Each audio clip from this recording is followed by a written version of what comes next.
Hi everyone, thanks for tuning in. It's Thanksgiving weekend. I'm just sitting down, starting a new commission. My assistant Alan Harvey suggested my next video would be a demonstration of a commission from start to finish, and I intended to do that. I've already sketched the face in just a little bit here, but I realized after about 3 minutes that I was filming the back of my head. So I had to start this one over. Sorry. That was genius level filmmaking over here.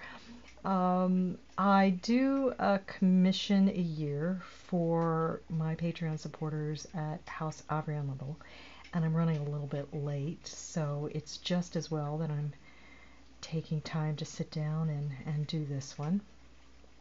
I don't necessarily do a huge amount of structural drawing or prelim when I do these. It just depends on the situation. Some things are harder to conceive of than others, and some things just come very naturally. I'm honestly not sure what I want with this one. I like the face already, but I'm not sure what I want to do with the body, so I think I'll just flow around until I find something that I like, and I think changing that angle was a good idea, so I think I'm gonna make him go this way. You can see this is very rough, or maybe it's even hard to see on the video. I can't quite tell, but just having a lovely time being very free with these lines and trying to come up with something pleasant to draw for one of my patrons. They are such a great boon to my work, and House Avrion does provide a major portion of the financial support on my Patreon, so I always want to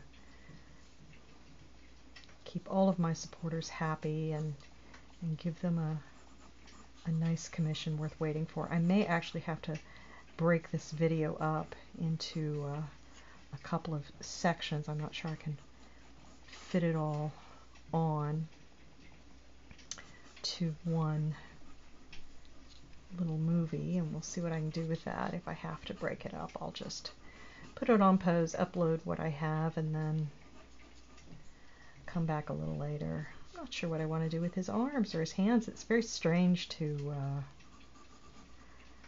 make an instructional video and then draw at the same time. I think I'm going to have his hands holding something glowy or showy, maybe a flower. He's a lovely character. This is Seren from A Distant Soil. He's an absolutely lovely character. He's not only lovely physically, he's a good person, but he's in a very unpleasant situation in the book, and he has to make some very difficult decisions and hard choices, and he's quite a damaged character, quite a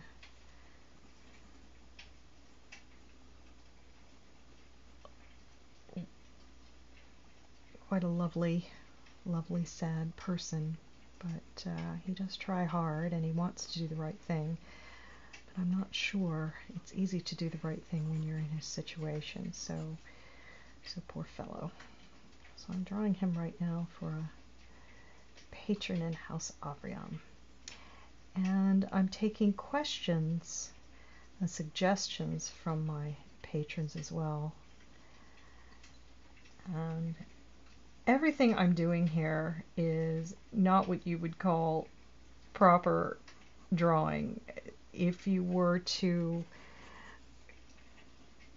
do it in the formal style, in the formal academic style, you'd be working out the structure and all of that. I'm very free-flowing with the A Distant Soil stuff. You might not realize it when you see the finished art, because it tends to be very tight, but my sketches tend to be very loose, and then they just get quite tight as I go along.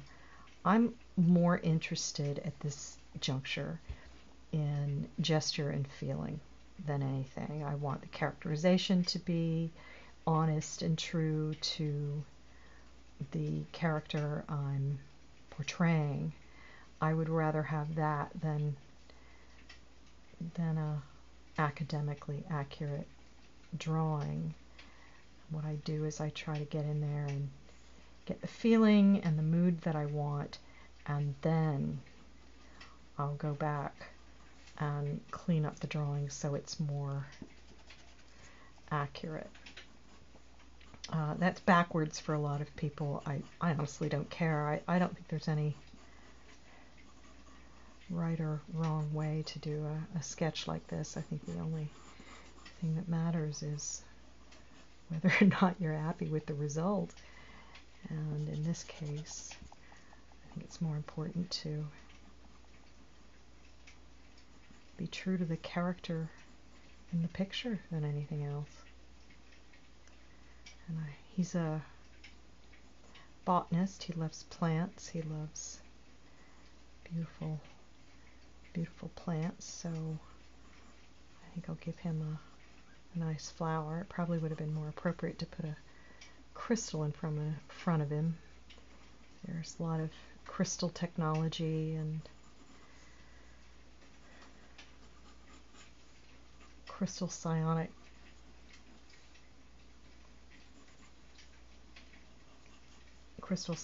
that is, in the book.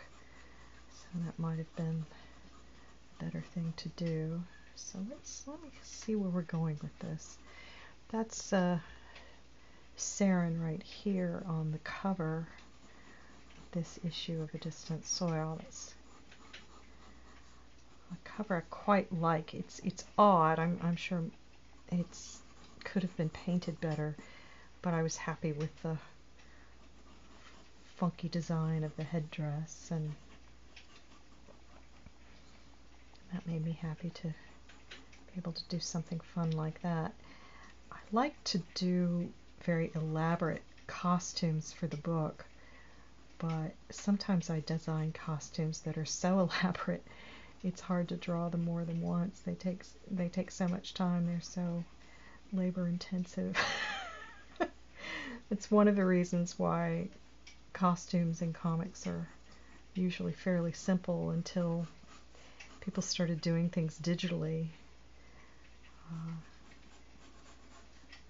They kept the costumes easy to draw because you design something that's really complicated and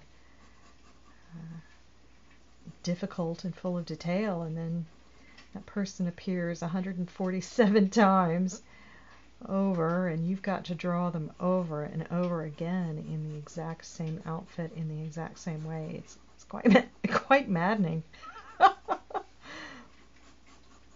think George Perez was notorious for drawing costumes that drove all the other artists crazy because he designed these things that were super detailed and hard to draw, and nobody but George could draw them. I love George Perez, by the way. He was a huge influence on my work growing up. Just absolutely wonderful, wonderful cartoonist. Perfect example of a cartoonist whose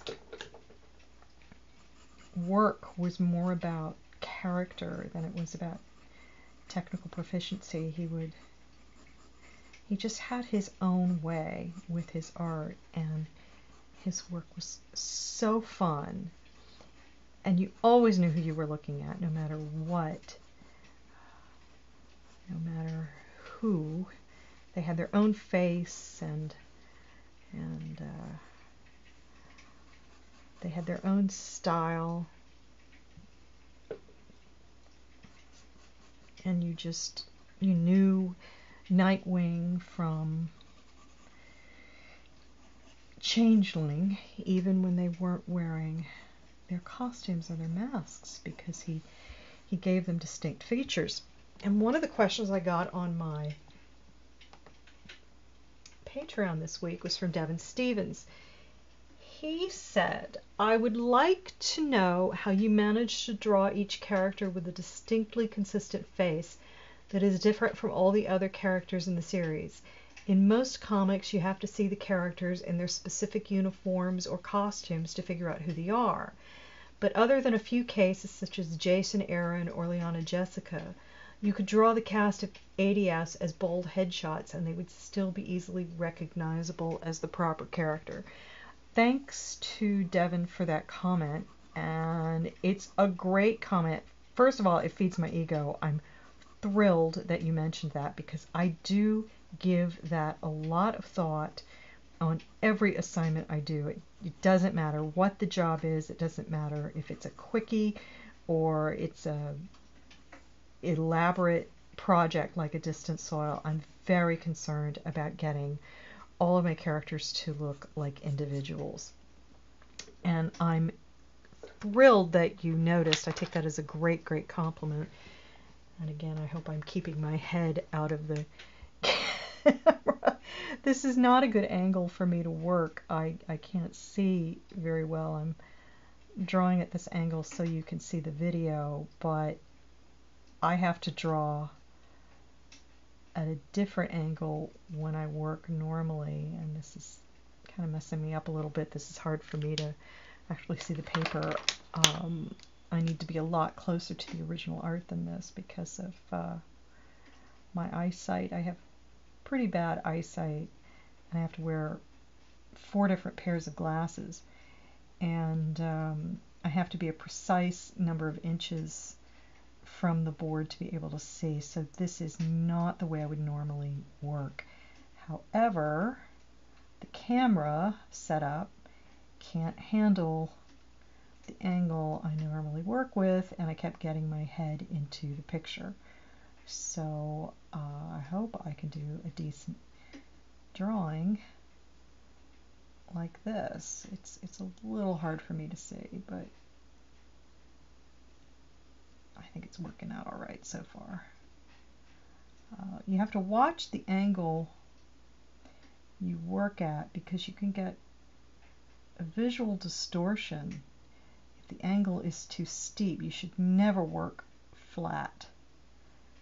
It will mess your drawings up so much. And I was looking at some of my drawings that I did when I was a kid the other day, and it was a dead giveaway that I was working on a flat table because the distortion was so obvious. You tend to make the feet very large and the head's very small because you've created this perspective distortion by drawing on a flat surface.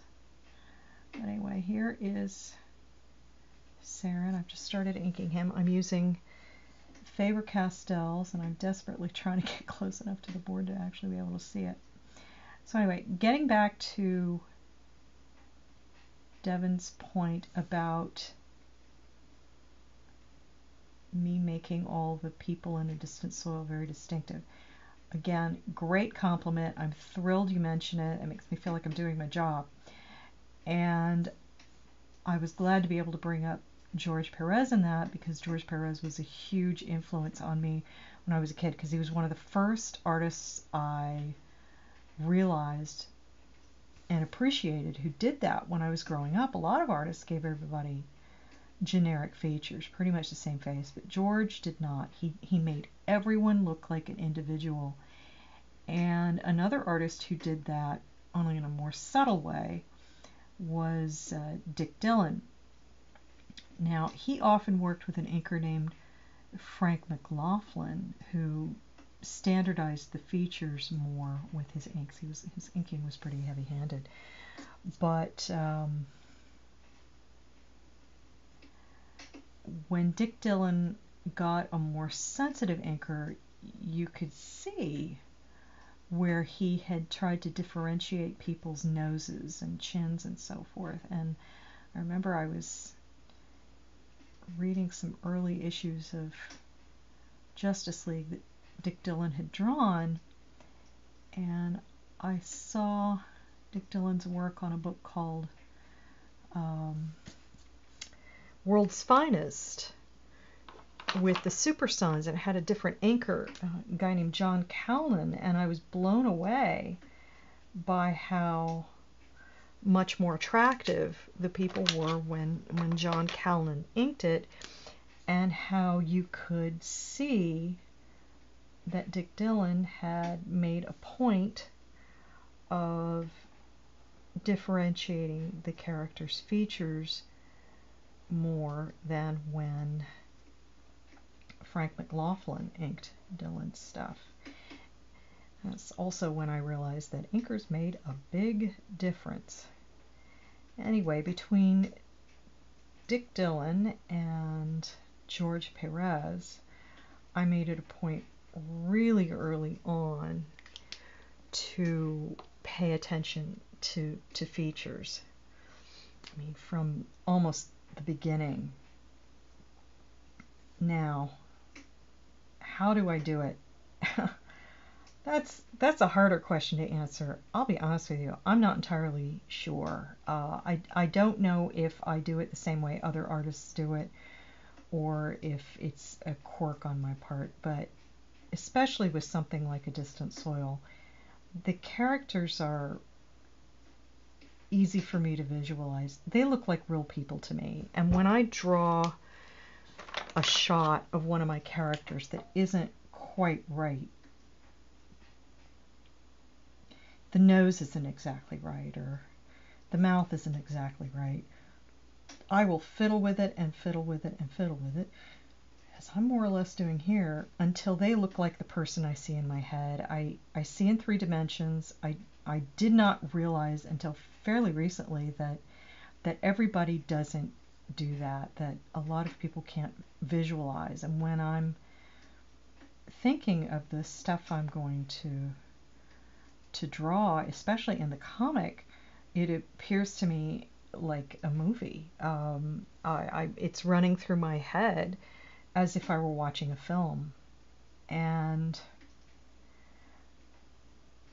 when I sit down to draw, I'm drawing almost as if I'm drawing from the memory of the film I saw, which probably sounds a little weird, but that's how it feels to me.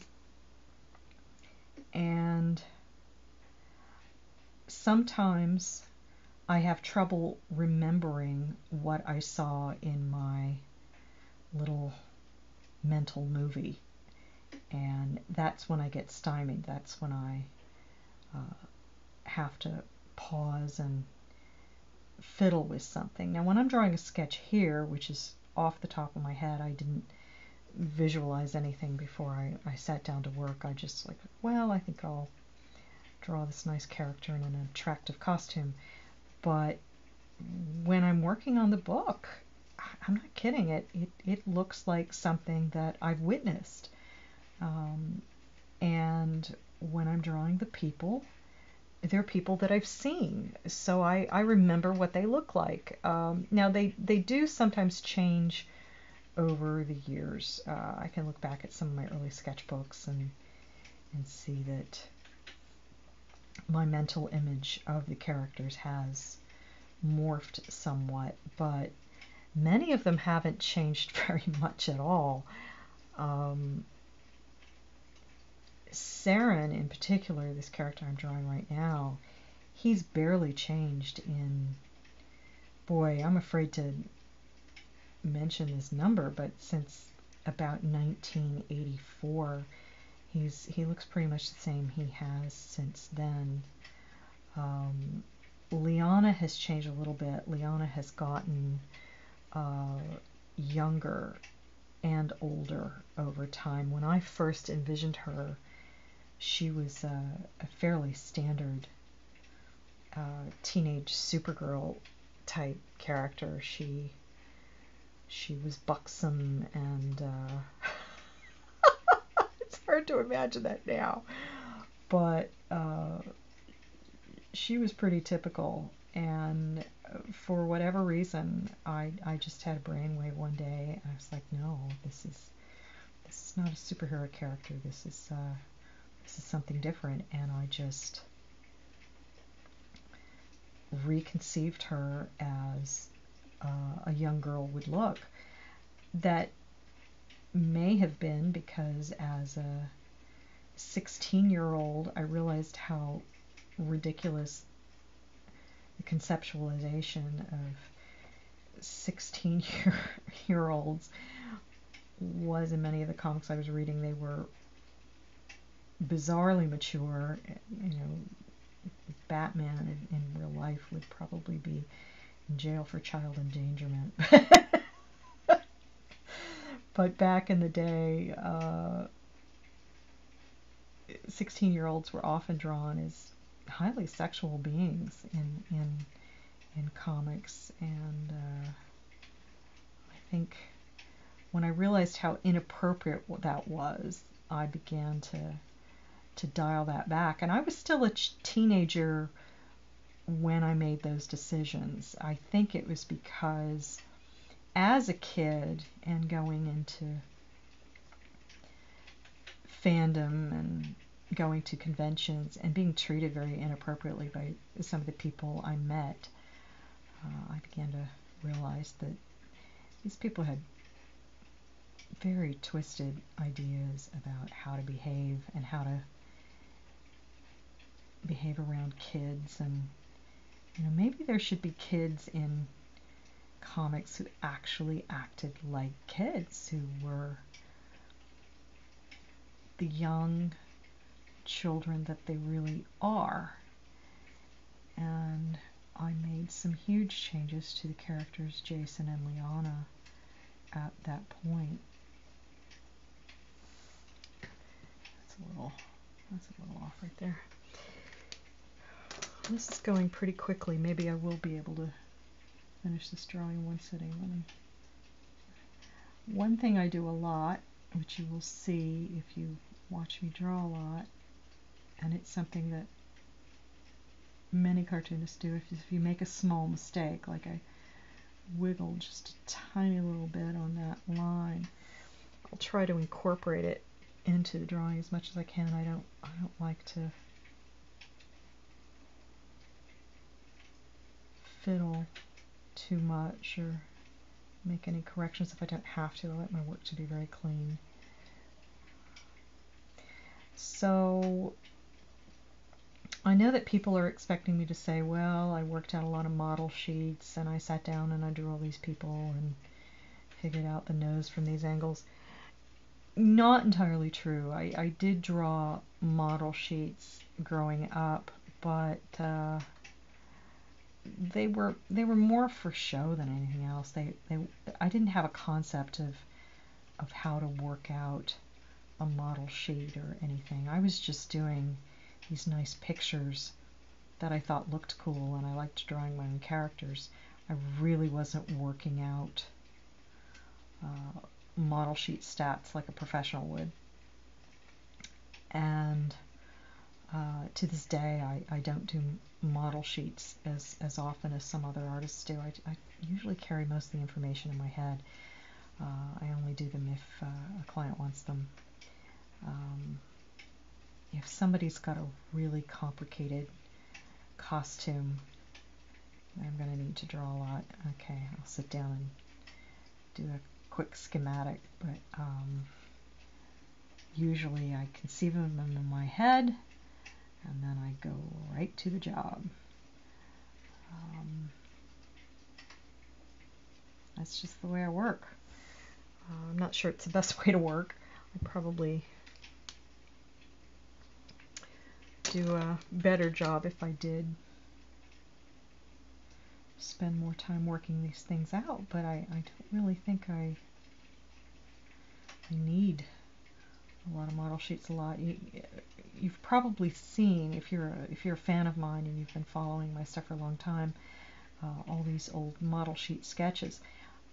The reason I did those back when I was a teenager was because I liked Kelly Freese's laser books covers. When Kelly Freese was doing those laser books covers, he basically did a big head portrait of whatever character, and then like a little scene off to the side depicting the action in the book or some representative scene, and that's how his covers were structured. And I liked those designs, and I started doing those distant soil model sheets based on those Kelly Freas Laser Books covers. There was no great mission to create model sheets. I don't think I even really knew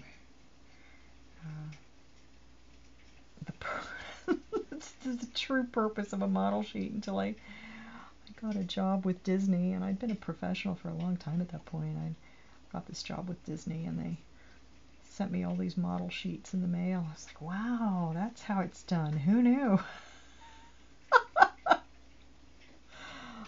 I'll tell you what, I wish I had more formal training. I wish I had spent more time learning how to do a lot of these cool things. I learned on my own or on the back end. I think a lot of people in comics did. When I was growing up, most of the cartoonists I knew didn't have much formal training.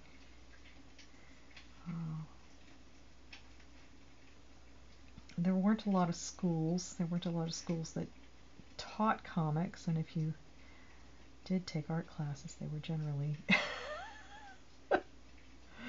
not enthusiastic if you wanted to be a cartoonist.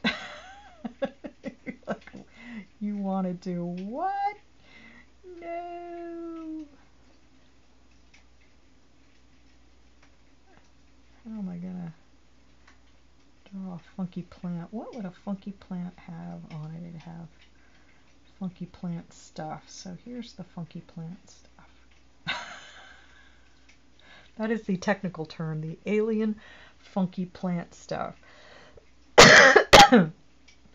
90% of the look of this drawing is coming out of me just trying to keep my head out of the video. It's a little awkward.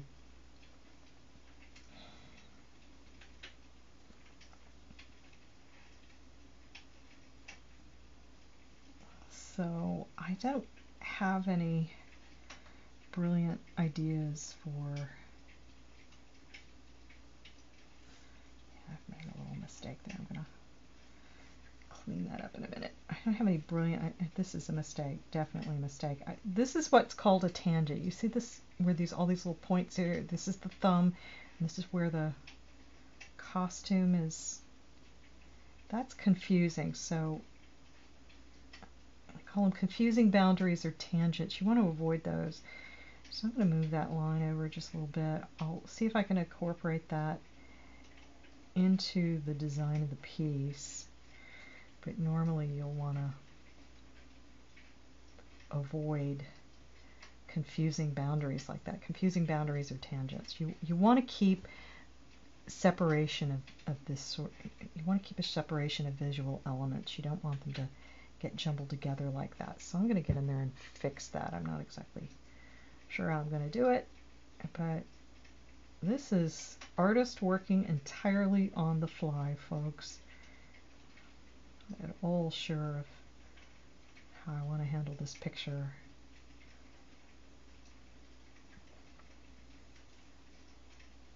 Sometimes I prepare quite a bit, and in this case I'm not, and of course I can't see what I'm doing. I hope it's a good drawing. I keep sort of poking my head up to see if I can get the right angle on this. See about putting a little black in here and giving myself a bit of shadow right here.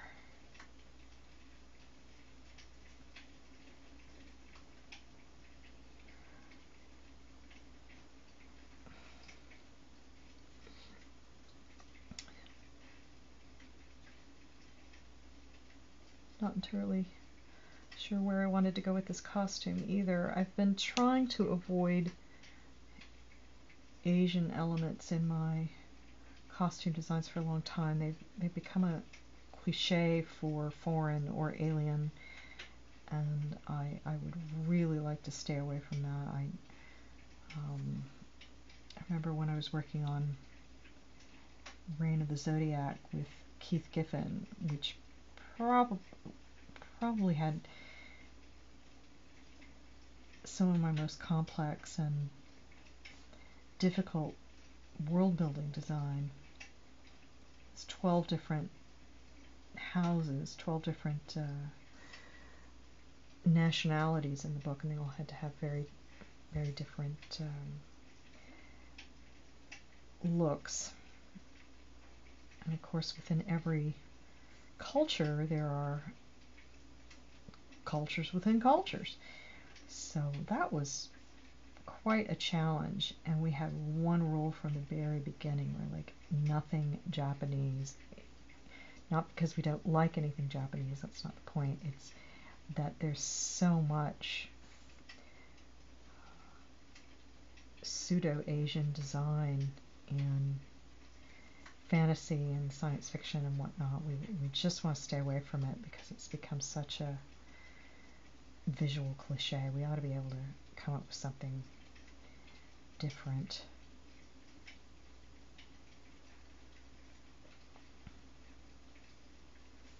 So whenever I think I'm making something look a little too much like a kimono, I back away and I try to change it. Now, normally, well, I can't say normally, what I'm trying to do with this piece is get some line weight out of this calligraphic line that comes out of this marker. This is a Faber-Castell marker. As I've mentioned before, these are my favorite kinds of markers, but they do give you a very dead line.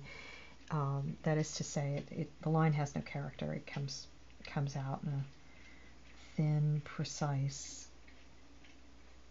way. It's quite dead, and if you want line weight, you got to go in there and get that in there. If I were using a crow quill or a brush, the line would naturally have a lot of character, but a distant soil is always drawn this way with a very calligraphic line. It was even calligraphic when I was using a crow quill. I used crow quills very early on in the series. I don't use them anymore. They just take longer. That's not looking too bad. Okay.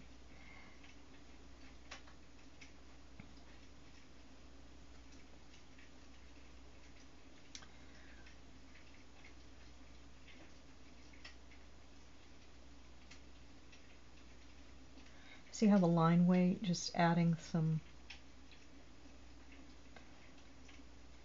solidity around this area gives it more character, it gives it more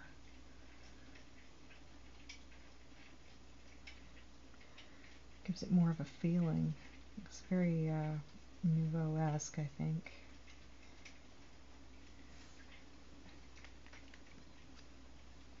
I'm not really sure what I want to do here, so I'm going to step back for a second and just do something technical, like add more weight to these other lines around this figure and try and decide what I want to do with some of this costume. Oops. Doink.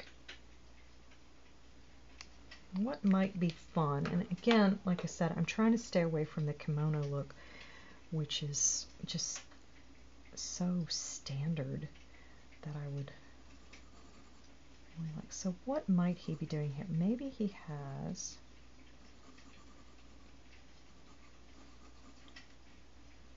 If I put a scarf here, it's going to interfere with the... It's going to interfere with the line of that. If I leave this where it is, I know I'm going to do this. This is going to be like a...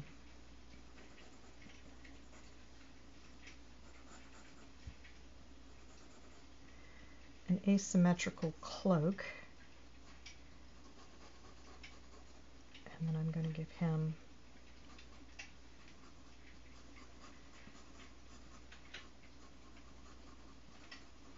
this looks like scribble. Trust me, there's method to this madness. I'm going to give him a couple of tassels here.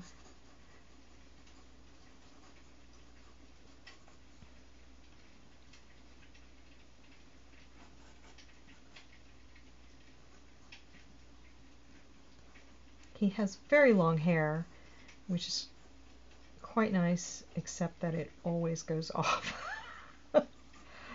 off the image area. I feel like I'm ripping off the fan by not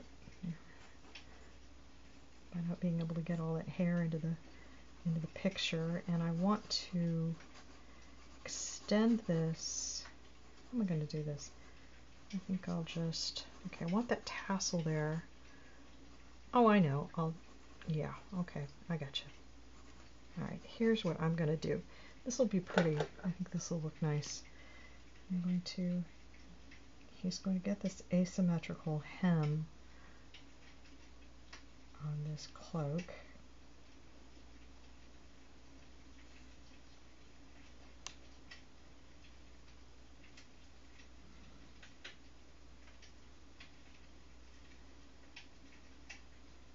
Some tassel here.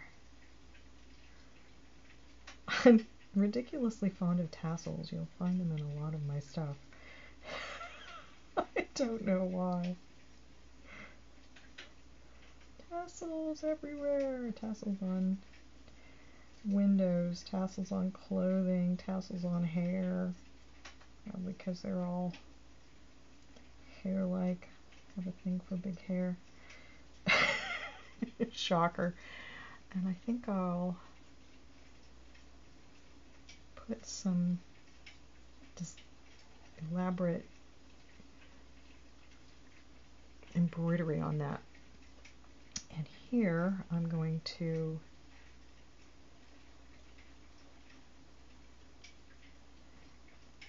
give him a funky belt. Exactly how I'm going to do this belt, I'm not sure, but I think I will. I think I need a smaller pen point. This is a Faber-Castell small, yay!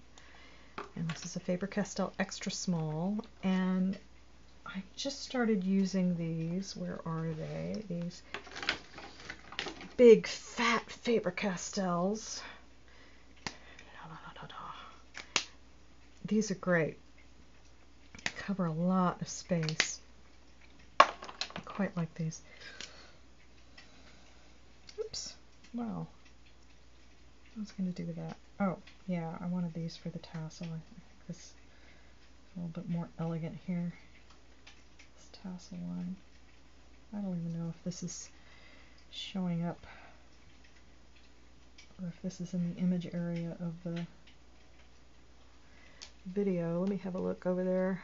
Nope, it's probably right off the screen. I'll go back up here so you can see what I'm doing. I think I'll try this.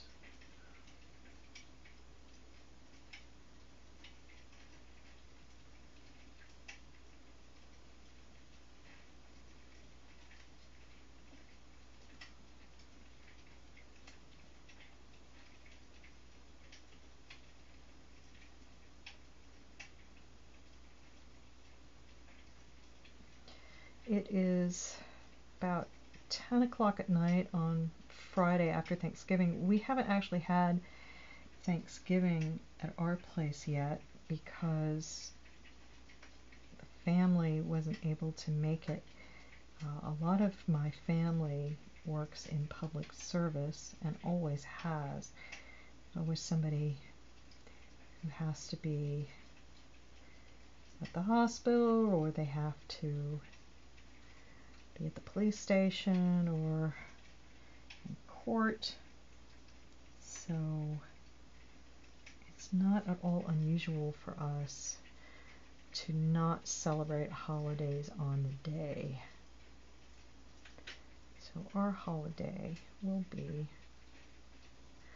tomorrow, which is fine by me. I don't get sentimental about not having holidays exactly on the holiday. I've never known a time when we could be guaranteed to all get together on a particular day, so it's not something that worries me too much. I know some people, they get really bent out of shape if they can't be exactly there on Christmas, or if they can't be exactly there on Thanksgiving, but as far as I'm concerned, the holidays doesn't start until your loved ones get there, so until my loved ones get here, it's not Thanksgiving. So I worked Thanksgiving Day, and I've worked most of today. I'd probably be more articulate this evening. I've been rocking a migraine today, and I'm a bit medicated. I feel a little groggy and stupid, I'm afraid. But I wanted to get this video done. I'm going to try to commit to doing one a week. I feel a little silly because in my last video I mentioned that I didn't know if people would find this interesting, and then quite surprised to find out how much they do find it interesting. You know, the fact is we do this for a living as artists. We've been doing this our whole lives and we don't know anything else. So it seems strange to me sometimes that people don't quite understand what I do. The language that we use to describe what we do and the tools that we use are arcane to other people. I suppose a carpenter feels the same way. They don't understand why people have trouble driving a nail straight, but I love to watch a carpenter. I find carpentry fascinating. I'm one of those people that watches those TV shows where they renovate old houses. It's like, wow, look, they built a bookcase. Wow. So I guess this applies. It's the same thing. Somebody's watching me build a bookcase. I could use some bookcases, let me tell you.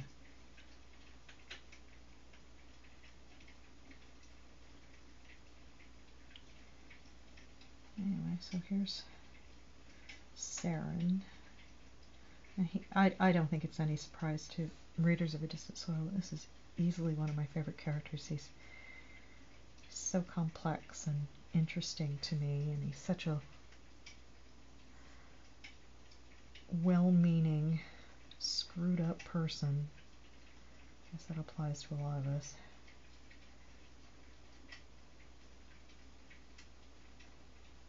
And he has that long hair. People always ask me, why do characters in A Distant Soil have such long hair? What you think about long hair? I think that's funny.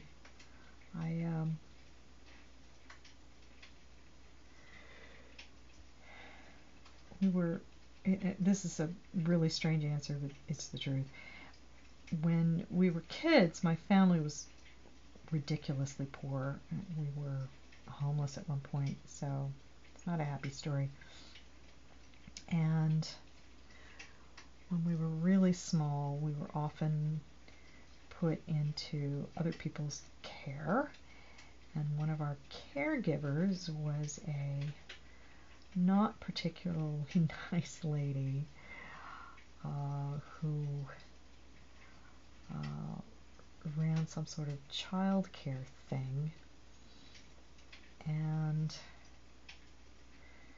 she was very religious in a not good way. She was pretty bigoted and small-minded in so many appealing ways. And her church taught that long hair was the sin of Absalom, and that anyone who had long hair was vainglorious. And so there I was, this little girl with this long blonde hair. I was about, I don't know, 5, 6 years old, with this enormous, unpleasant woman telling me I was going to hell all the time for having long hair, I'm sure that cemented my lifelong fixation with long hair.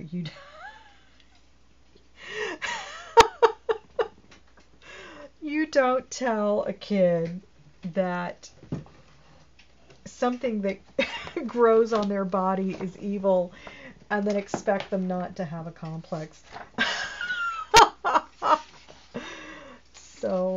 So yeah, I ended up becoming fascinated with long hair because it was such a wicked thing to have. At least I'm sure that's how it all came about.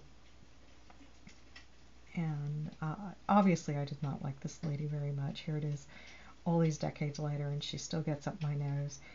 She didn't like our family for being Catholic either. She was always telling us we were going to hell, and that was nice of her. I was quite happy to get away from her early on. When we were really little, she would put us out in her fields to work, which I didn't really mind very much. I quite like being out in the gardens and working and everything, but I did not realize that what she was doing was illegal. She was getting free child labor out of us, and my parents didn't realize it either. I think I was about 30 years old when I told them she didn't really feed us much, and she put us out to work in her fields, and they were like, "What?" I'm like, "Yeah, who knew?" But she was not among my favorite people. I could tell stories about her all day. And many years later, we get this call out of nowhere, and her kids had hired a private service to track down my personal information, get my address and phone number. They said, "Oh, we wouldn't normally do this, but we thought you'd like to come to her 85th birthday." And we were like, lose this number. I was appalled. I did not tell them what I thought of their 85-year-old mother. I thought, well, that wouldn't be very nice of me, but I didn't think much of her. I thought she was a nasty old bigot. But she may be responsible for the long hair in a distant soil. So I guess she did something right, scaring the crap out of a little girl. She would grab my hair and tug it and tell me about Absalom. The sin of Absalom. Like, what a fruitcake. Oh, man. So, out of that weirdness, the characters in A Distant Soil, the royal houses in A Distant Soil, if you're upper class Ovanan, you get long hair. These people are immortal. I thought, what would a sign of this immortality and upper class be? What would that be? And I thought, well, long hair. If you've got really long hair, and I have really long hair at the moment, I can sit on it right now. To be perfectly frank, it's almost annoying at this juncture. It is so long. But if you have really long hair, it's maintenance all the way. It takes work. I was thinking about weird traditions of the upper class, like bound feet or super long fingernails. And I thought, well, hair would be a thing that could denote high status and privilege, because it would take a lot of care, and it would be something that is instantly recognizable as the marker of status. And you're walking around, you'd have to have servants carry it for you, or you'd have to have clothes that the hair would rest on so that it wouldn't get on the dirty ground or things like that. So that was my idea for the culture, that long hair would be what all the cool kids had. And there is my ancient caregiver, who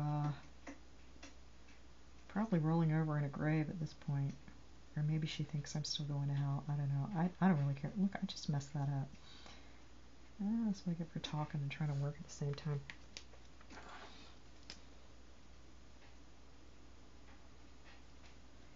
I'm going to carry this down. I thought my original plan wasn't very good there. I think I'll give this a little leaf. If I had more time, I'd give more thought to alien leaves. It would look more interesting coming out of an alien plant, but I'm trying to do this in a reasonable amount of time for this YouTube video.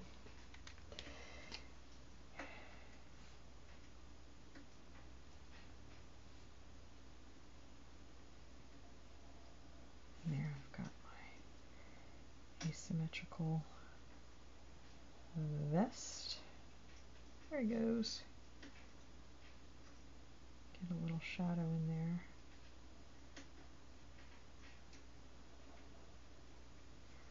Voila. So now you know the weird true story of why the distant soul characters have really long hair. I have so many strange stories about that whole situation. That was an odd family.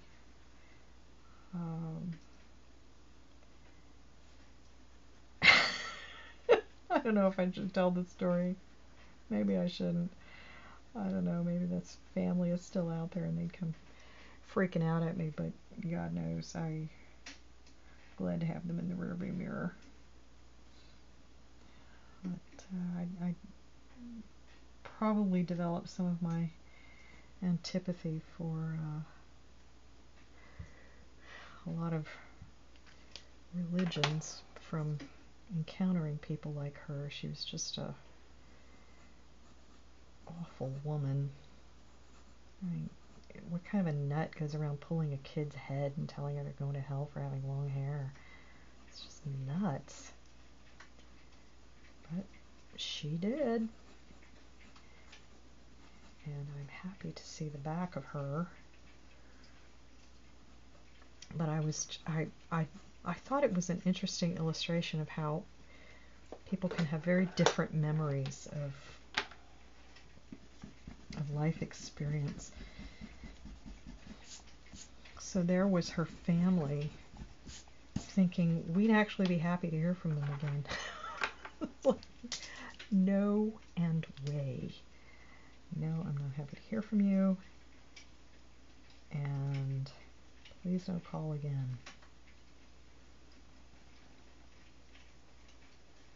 I was talking earlier about designing elaborate costumes and why it's important to keep that under control, because you're going to have to draw it more than once. And this is what I mean right here. Can you imagine what a pain in the butt it would be to have to draw this one over and over and over again and get the designs and details accurate from shot to shot? It would be pretty nightmarish. And I do have one trick for this sort of thing, and it's pretty simple. I design the most elaborate costumes to be used in the shortest scenes. That way I make my point about how the characters are beautifully dressed, and this is a high-end couture kind of world, but at the same time I want to make sure that follows through properly, and it does. Yay! I thought I'd screwed that up for a second, but I didn't. What was I saying? I make the point about how the people wear elaborate costumes without having to drive myself crazy. I remember being at a show with a famous costume designer, discussing this with him. He was like, he didn't really understand why all of the costumes in comic books were tights, and why everybody wore these goofy, simple outfits. And I said, dude, you have to draw this 1,000 times. Think about it from that perspective. He's like, I never thought of that. And I'm like, oh yeah, man. That's why costume. That's okay. I was talking earlier about tangents. Right there. That's not good. I'm going to extend this, and I'm going to make a correction here. That is a tangent. I want that to be clear. And I don't like the way this line here is out on this costume. Like I said, if I were really doing my job this evening, I would have worked out a lot of these things before, but I am trying to do this video fairly quickly. I think that line is too thick. I'm going to take that out and watch how I do it in a minute. I'm going to take that out, and I'm going to take it out without having to use whiteout. Yeah, ha ha. You'll see how in a minute. Okay. Tangents. We want to keep areas from touching in a confusing way. So I don't normally like to use correction fluid on a commission, but I'm going to use it on this one. I mentioned in my last video these gel pens. I want to discuss them again. These are Jelly Roll pens. This is Jelly Roll 08 from a company called Sakura. This is, according to the manufacturer, this is archival. You can use this and it should last. So use it on your original art without concern for it flaking off or ruining your picture. This should be okay. You always want your tools to be acid-free, archival, and light fast. If you're on my Patreon, I will probably make this video public eventually, because I want to not only build my YouTube audience a little bit, but I want to get good feedback from as many people as possible so that I can do a better job of presentation to you. And my presentation so far is pretty basic, but I hope we're having a little bit of fun here at least. Anyway, as I said, one of the things I go on and on about on my Patreon is how important it is to use archival material. And I'll tell you what, so many artists these days are not making even a minimum effort. I can't tell if it's because they don't know any better or they don't care. I just don't know. But you see a lot of artists these days using markers, and they're not quality markers, and they don't take care of their markers properly when they do have them. A lot of artists use Copics, and Copics are not for permanent art ever. You see people doing commissions with them. You see people paying top dollar for Copic marker art. And it's like, what are you doing? That stuff is going to fade to oblivion. Copics are intended for commercial art only. Ooh, I did figure that out pretty well. Okay, I'll show you what I mean in a minute. This is a nice little fix, she said modestly. Copics are not intended for permanent art. Copics are only intended for commercial art, for commercial sketches.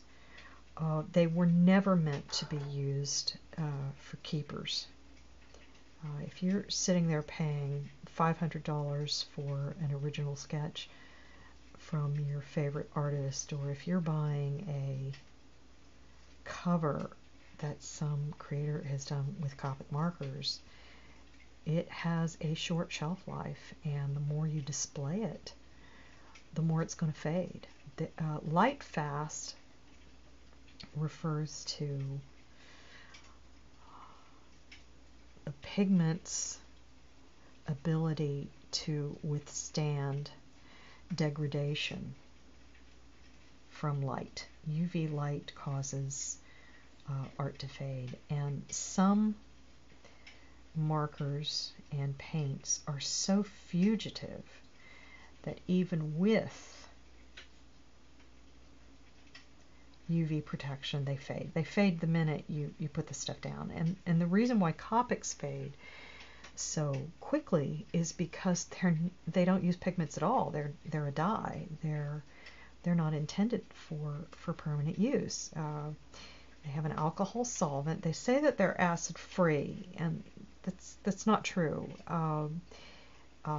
They are intended to dry acid-free. The solvent is intended to evaporate, but it doesn't always evaporate from the paper. It depends on the composition of whatever you're drawing on. And not everything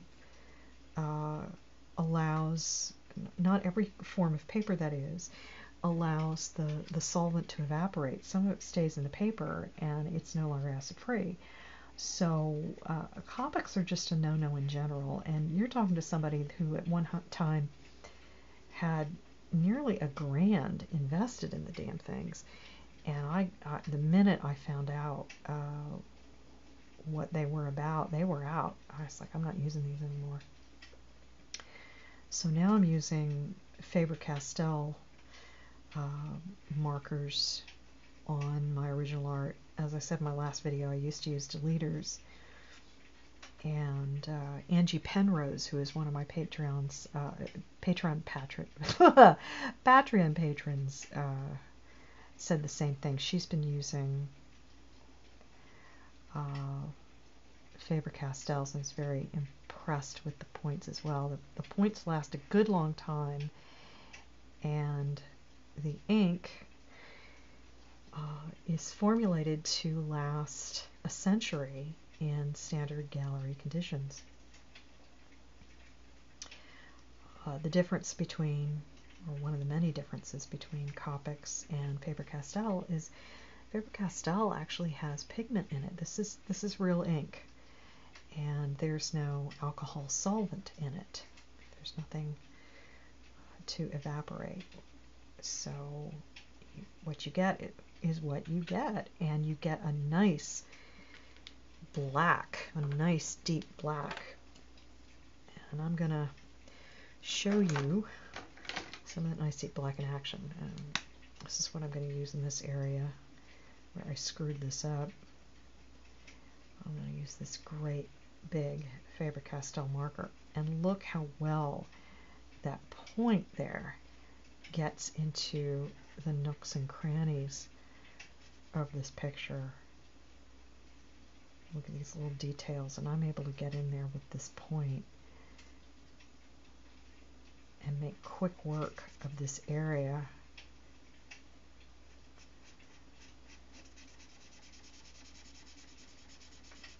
And I'm getting this thick black. It is a nice, nice deep black. A lot of markers in part because they're using a solvent and they don't have real pigment. A lot of markers dry gray, and over time that gray turns brownish.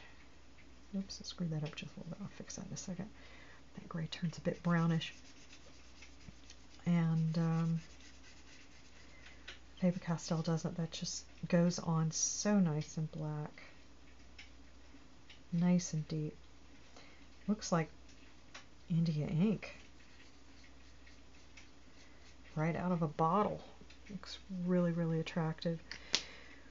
One of the things I like to do with these gel pens, which is such a pretty effect, and I'm using it a lot on a new book I'm doing, is I like to stipple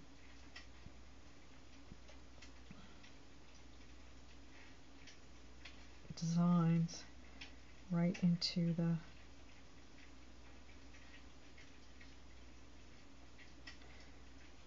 black area like this. This is so pretty. It's a nice effect. And I was able to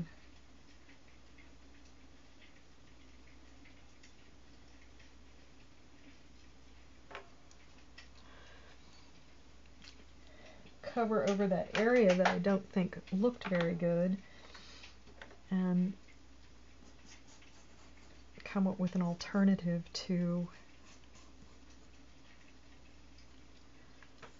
let's see, how can I incorporate that into the design? I think I'll make a nice swirly effect with the black, and that'll be pretty. Yeah, that'll be nice. I think I'll do that. That's nice.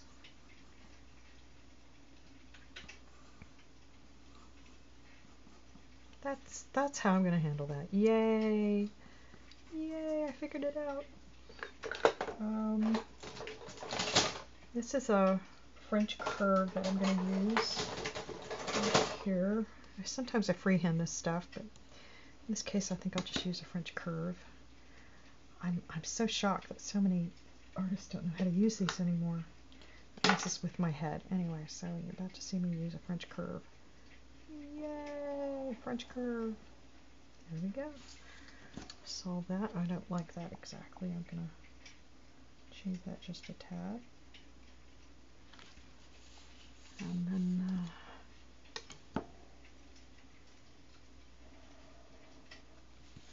since this is all going to be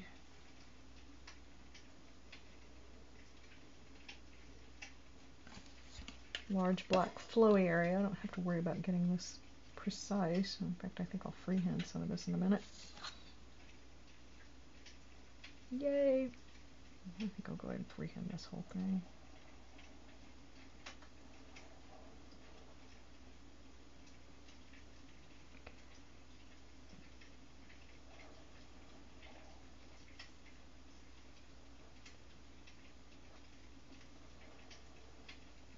What am I doing with that curve? I don't know what I'm doing. Oops.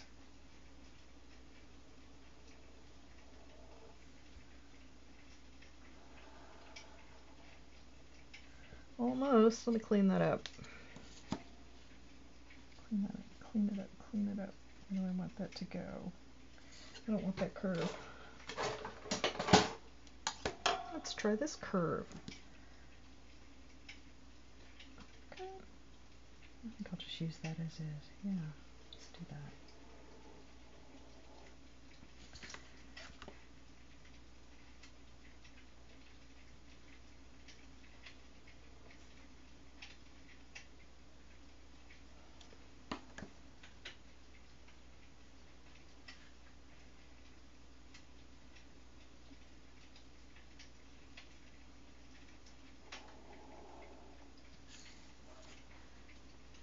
That works.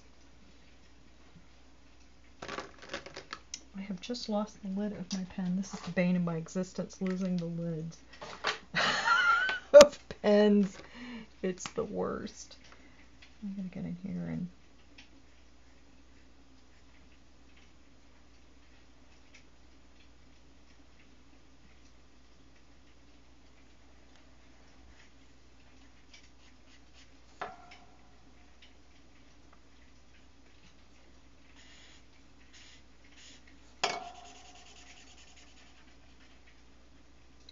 nice. Yeah, it's okay because this shoulder was too broad anyway. I bet Seren wears shoulder pads. He's so thin. I've been loving the show Penny Dreadful because, well, for more than one reason. I just like the show. But Reeve Carney has Seren's face. It's messing with my head. He's such a beautiful man. I hope he plays Seren when we finally get a TV show. Here's another question I really always ask. When is A Distant Soul going to be on television? I have no idea. Yes, I've definitely gotten movie and TV interest before.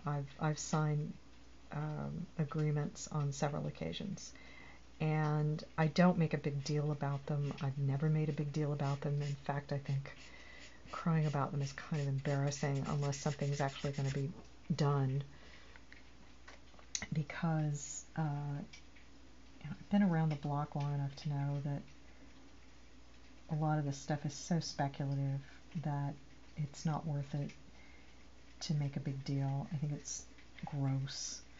On more than one occasion, I've had producers ask me to please make a big deal about it because they want it in Variety and whatnot. I'm like, are we actually going to make this thing, or is this just filling someone's portfolio of properties? So no one will be happier than me to announce that we're greenlit, but until that day, I'm just going to keep drawing my comic, and yay.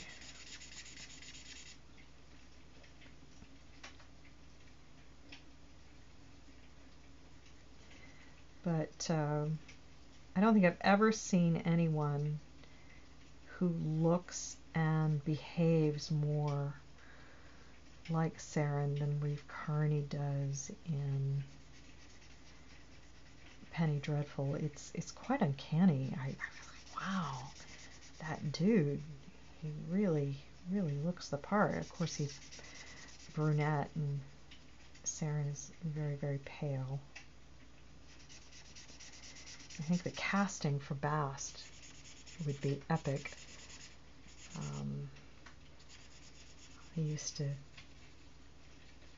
admire these gorgeous East Indian women in Bollywood. That's pretty much what Bast looks like, only I prefer a actress with darker skin. A lot of the Bollywood ladies have fairly pale skin. But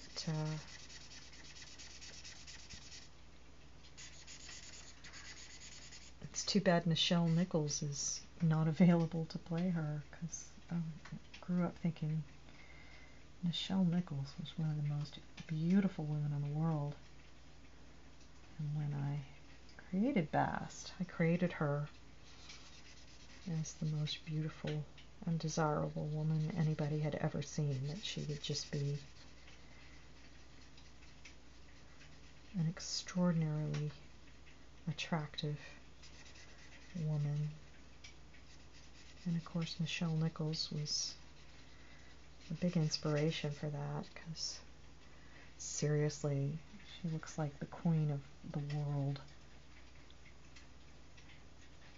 Such a gorgeous, classy looking woman.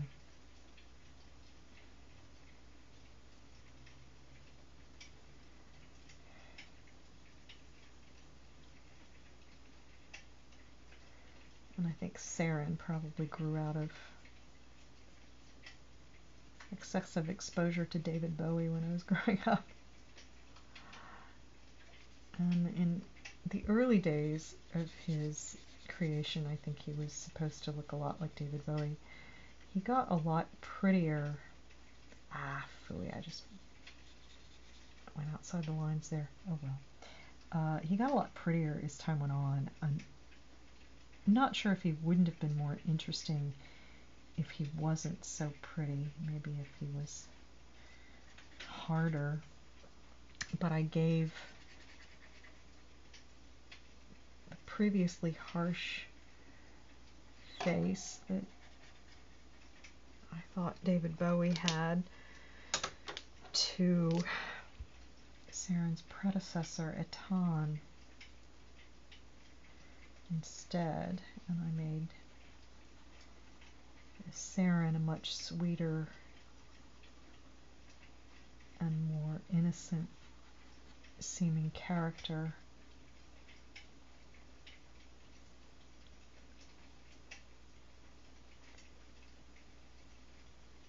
Like I said, it might have been more interesting if he weren't so angelic looking, but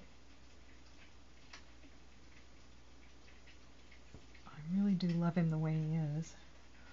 Obviously, I love all my characters, even the ones I don't like very much. Doesn't everybody think the same thing? I love my characters. They make me happy.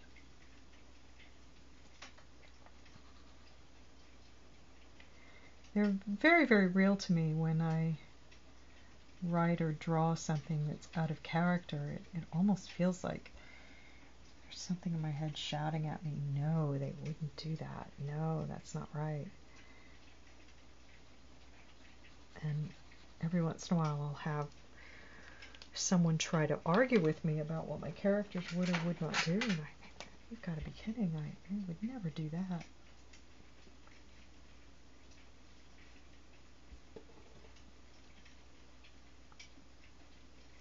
See, it doesn't really take that long to do a commission, so I'm not sure how long this has been, but it hasn't been super long, I'm sure. An hour maybe? I always feel terrible when I procrastinate doing them. Maybe I should just make it a point to do a commission a week on camera to force me to get the things done. I don't have any excuse for not doing them at all. Not only do I enjoy doing them, they're a treat to do.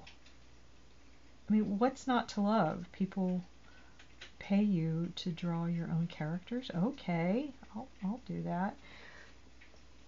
But I'm perpetually behind schedule on my publishing assignments, so every time I sit down to do a commission these days, it feels like a cheat. It's like, why are you not making your publisher happy? I'm like, well, you know, my fans are clients too. I have to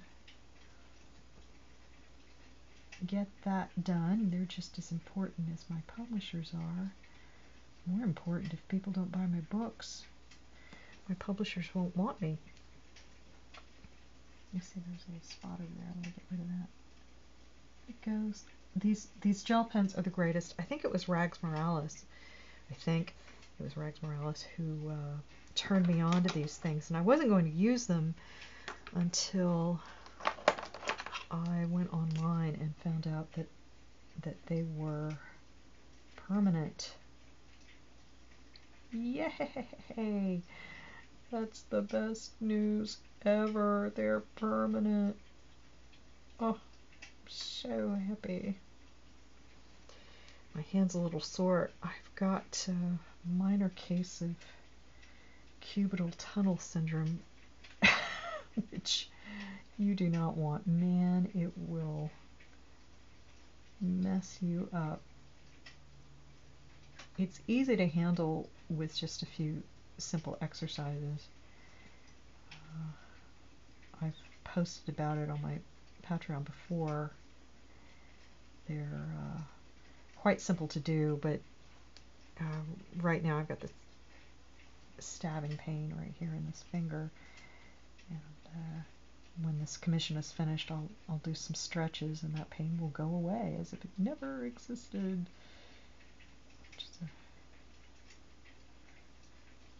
But I need to keep doing those exercises, otherwise this gets all tightened up and gets uncomfortable. and then drawing isn't fun for a while.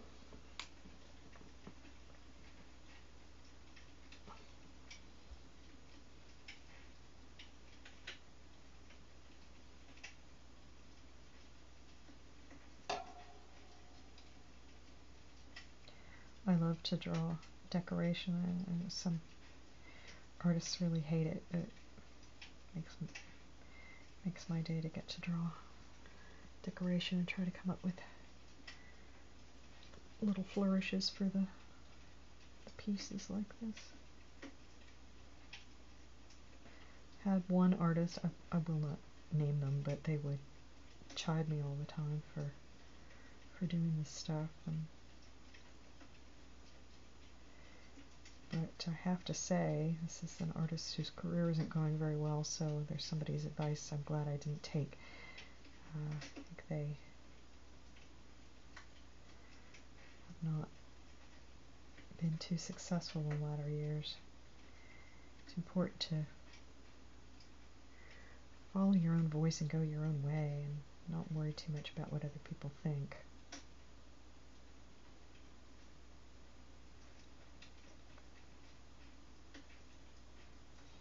And I used to think, man, that person gives terrible advice. And I didn't follow it. And I'm glad I didn't follow it. Just like I didn't listen to the lady who said I was going to hell because I had long hair. Oh man, where do people come up with this stuff? Cripes. I think I'll draw another.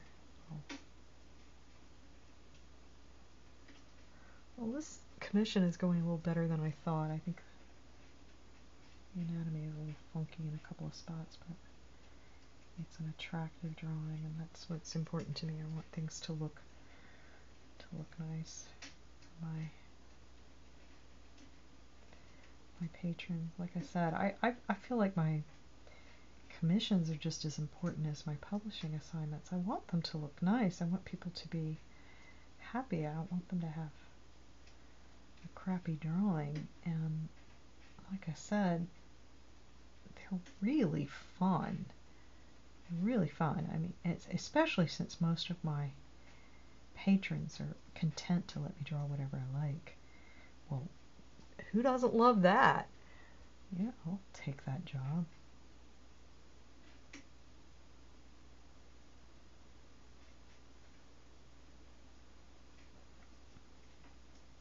Oh, this looks like a corn cob. Maybe this wasn't such a good idea. Here, I'll try changing that a little bit. It's like alien corn cob. Not a good look. Let's change that out a little bit. See if we can get away. You know, once that's in your mind, it never goes away, does it? Alien corn cob. That looks better. Okay.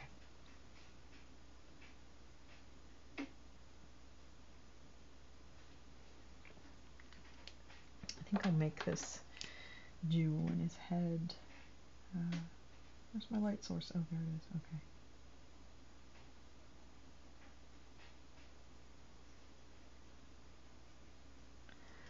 That looks better. Yay.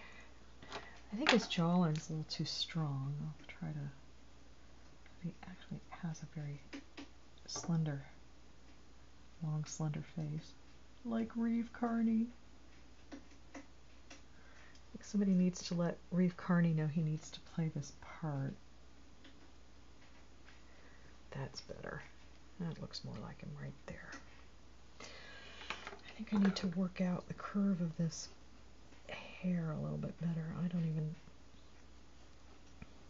know if you can see that on your screen because it's really close to the edge of the page, and I don't think the whole page is showing up on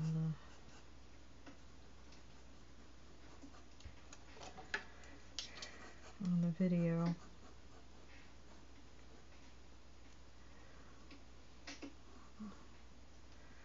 I think I need to move that around a little more. Let me see. How's it? Yeah, that needs a little. Yeah, I need to move that. Break out the template.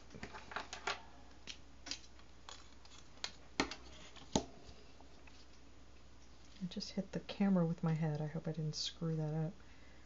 Let's see, that should do it.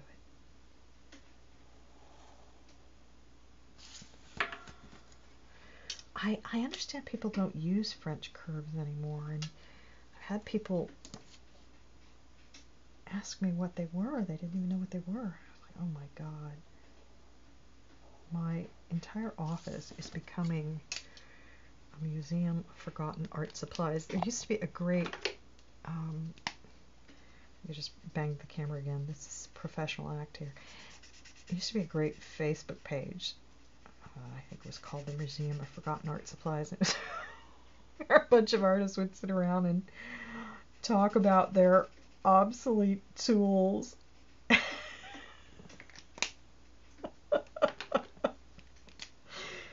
It was great. Like, oh man, those were the days. Now, some of the old stuff, I still prefer to those modern gadgets, but a lot of it is just gone, and no one's going to miss it when it's gone. I tell you, I've been saving all of these art supplies from artists I used to know. Maybe I should do a video about those. All these things I have from Nick Carty and Frank Kelly Freeze and Marie Seren. And I've actually tried to get museums to take them.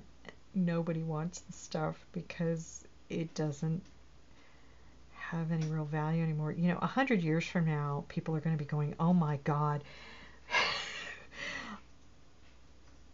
you can't get T-squares anymore. Oh, we should have a museum of T-squares. Maybe not, but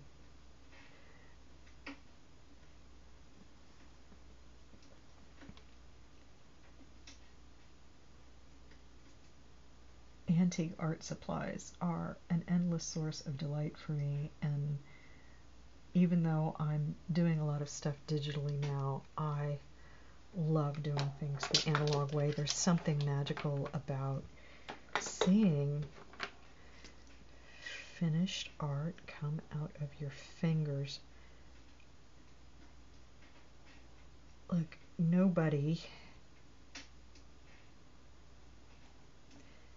loves the effect I'm getting out of my digital art these days more than I do. I kind of hate the fact that I'm already a better digital painter than I ever was. An analog painter, that's kind of embarrassing to admit, but it's the truth. I remember being on a panel with Heidi MacDonald, of all people, and I had just turned in one of my first digital jobs, and I started to speak when somebody asked me and goes, oh, Colleen Doran is never going to be a digital artist. She's old school. She's going to be a holdout. I'm looking at her like, I'm already doing digital art, lady.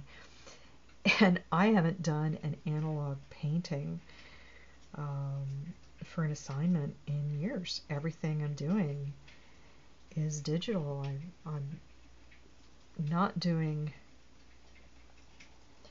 as much digital painting as some people, because frankly, some people are better at it than me, and I should totally get hired for certain assignments. But I am learning fast these days, and like I said, I'll be the first to acknowledge that in some ways digital can't be beat.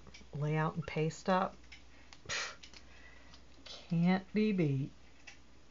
None of us miss Ruby Lift or those waxing machines, and I still have one. I have a miniature Roll-A-Tack waxing machine in here, of all things to have. Good grief. I don't even know why I'm keeping it. No one uses them anymore. It's just like, oh my gosh, am I a hoarder? I don't think so, but I have it. There will come a day when it will be worth $1 million, and they'll have it in the Smithsonian.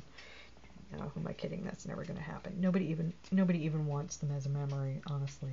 But except for me, because I'm an idiot. So, wait. That's a good curve on that. That's a good curve. There you go, curve. Yay! And I think I'll eyeball the rest of this. I actually only use a French curve when I want the line to be really solid, but mostly I just do this kind of line work by my hand, and I think that's pretty good the way it is. This commission is turning out better than I'd hoped. I had nothing in my brain, and when I started, and I'm kind of rambly tonight, and like I said, I'm a bit medicated with this migraine here, so I wasn't sure this would turn out okay, but I think it's turning out very attractive, and I hope my patron is happy with it. I've got a bunch of commissions I'm trying to get out before Christmas while staying on top of my assignments. My work habits have been improving a lot. I mean, a lot. I've made so many changes in my lifestyle lately.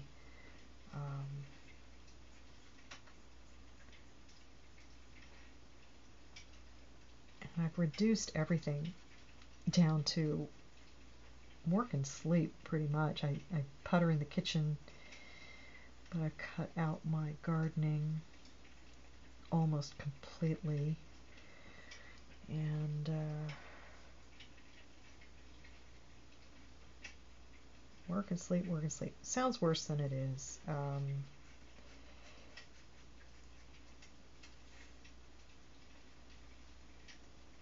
I like my job a lot, and being able to work regularly again is making me very, very happy. I haven't been able to work full-time for an entire year since 2007.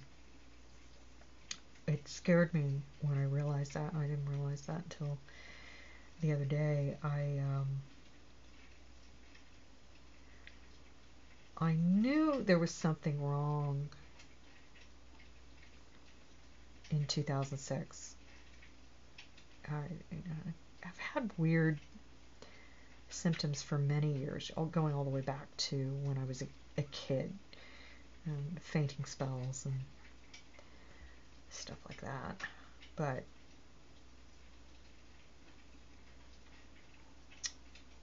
I didn't get a diagnosis until about 2 years ago. And I've had productivity ups and downs for many years, focus ups and downs for many years, and I used to think when I was super productive, well, that was just willpower and my grand focus, and when I wasn't productive and I didn't have a lot of energy, I thought that was lazy and poor spirit. And now I realize it's a weird biology problem.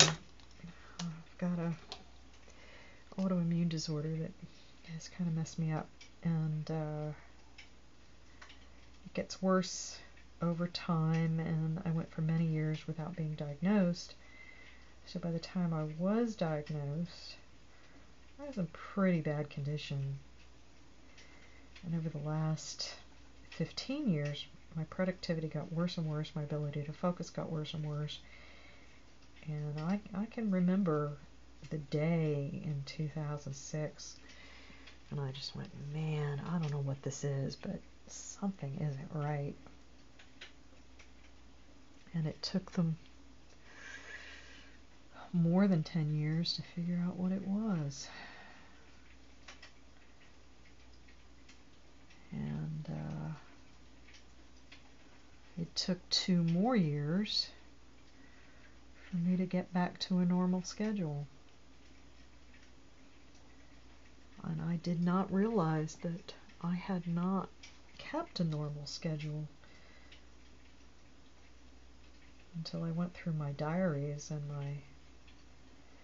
my planners and really observed what I had done and my productivity and so forth, I was like, wow, I'd go for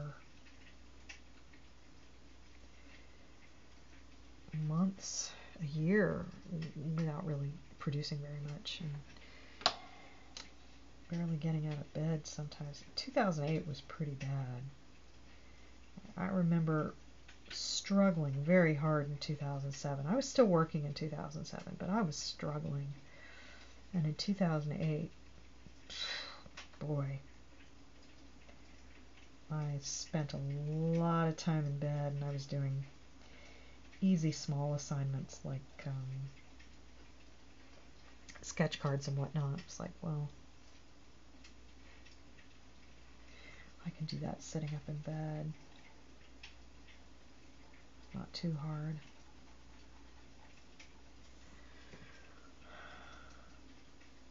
You can't make a living on sketch cards. And eventually your money runs out, even if you make good money, because you can't live on royalties forever. And I remember making comments about how I wish people would not illegally download my work because I need the royalties, and I got a lot of shit from people saying, oh, you're a loser. You're just one of those artists whose work can't sell. It's like, no, that's not it, stupid. But people can be pretty nasty, and they don't have a lot of understanding for other people sometimes.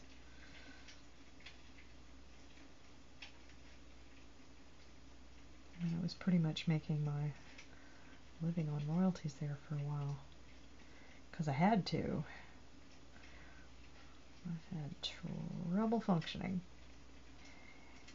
And I definitely don't have the energy that I had before.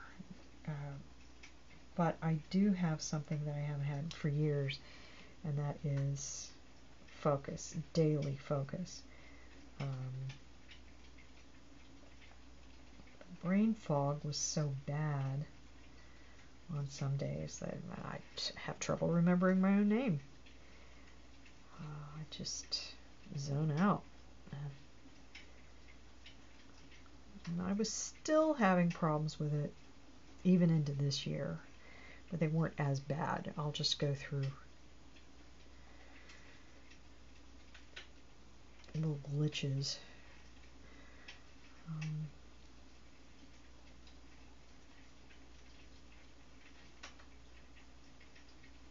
I'm starting to recognize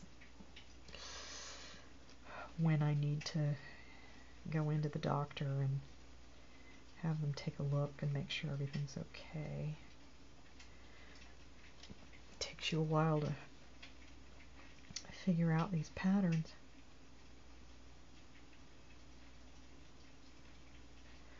I use apps to keep track of my behaviors and my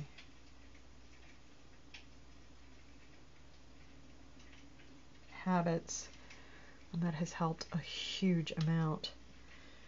I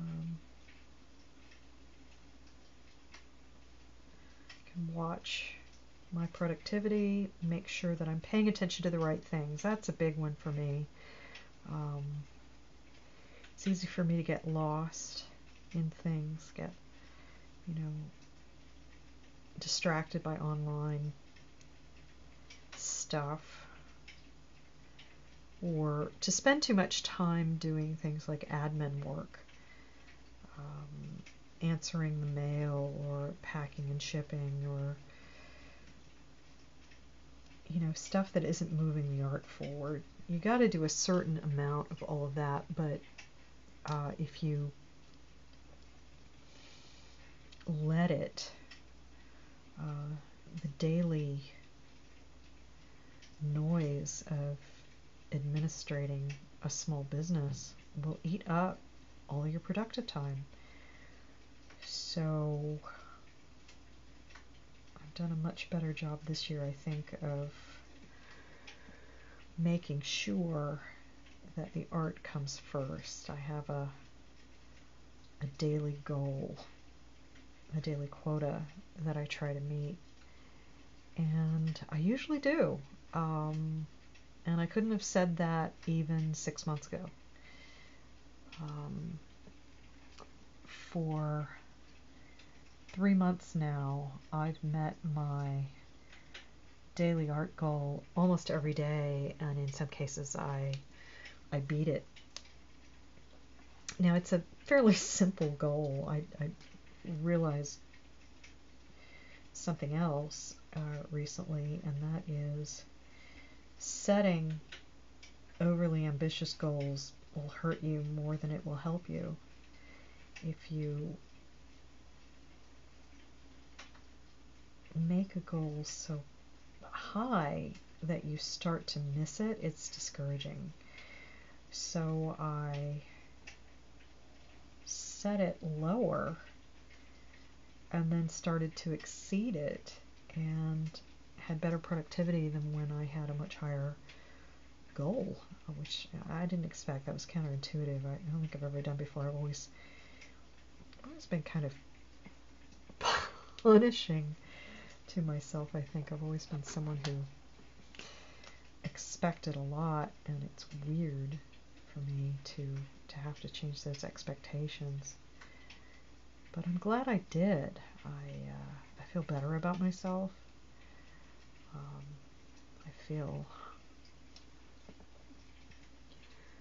I feel kinder to myself. I don't think I've ever been very kind to myself. And I'm pleased to see that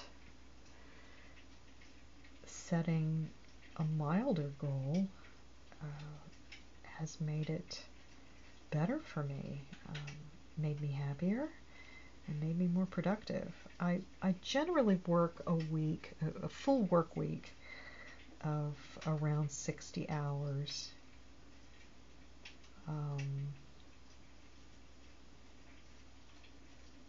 But that's not all drawing, of course. Some of that is administrative stuff, like I said, packing and shipping orders, or research, or reading a script, or advertising and promotion. A certain amount of what I do online is advertising and promotion. Doing stuff for my Patreon, that's work. But the art is usually around 40-something hours a week. And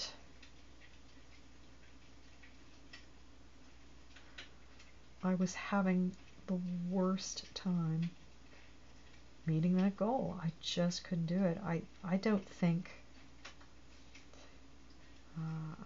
I got to the point where I didn't think I was going to be able to work 40 hours a week again. I really did. I had a little period last year where I was just flying, and it was a few weeks, and I thought, oh man, this is great. I'm going to be able to work 70 hours a week, and I announced to my professional friends, I says, I'm going to start trying to draw 10 hours a day. I'm going to do 10 hours a day. I'm going to make up all this time. And about a week or so later, I got the flu, and I ran 103-degree fever, and there went that goal. I not only didn't work 10 hours a week for months, but my productivity stayed down for probably about 6 months. I did creep back up about 4 months later to about 30-something hours of drawing a week, but I stayed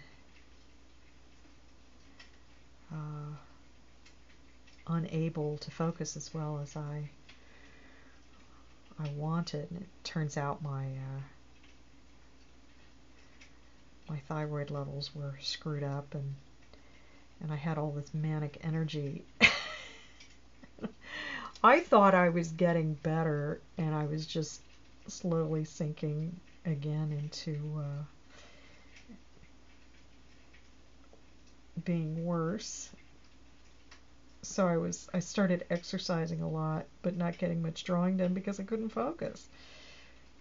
And I got up to about 45 minutes a day of exercise, and I thought, oh, I'm getting better. This is great. I'm going to be healed. And then a few weeks later, boom, could barely get out of bed again. It was very demoralizing. Oh. And then for 2 months after that, I only worked about, I don't know, maybe 60 hours for the whole month. It's just a real bummer. But they got my medication sorted out again, and about a month later, I was back up to working 100 and something hours of drawing a month, and a couple months later, here I am drawing over 40 hours a week again. It feels pretty good. This is the longest I've been, like I said, since about 2007 of being able to work a normal schedule. This is in 90 days. 90 days. Like I said, I've had off and on periods prior to this where I'd have little spurts of energy. I did that when I was working on this Stan Lee book, Stan Lee's autobiography. Amazing, fantastic, incredible Stan Lee. And I had to have the energy for that one because that book needed to come out, and we only had a few months to do it, so I was working about 100 hours a week on that. But when that book was over, that was all she wrote. I couldn't function for a month. I was done. I was so sick after I finished that book. I was like, ugh. You know, this is not good right here, what I've done right here. Let me see if I can... I think I'll extend this shadow and see if I can make that work a little better. Yeah, that works.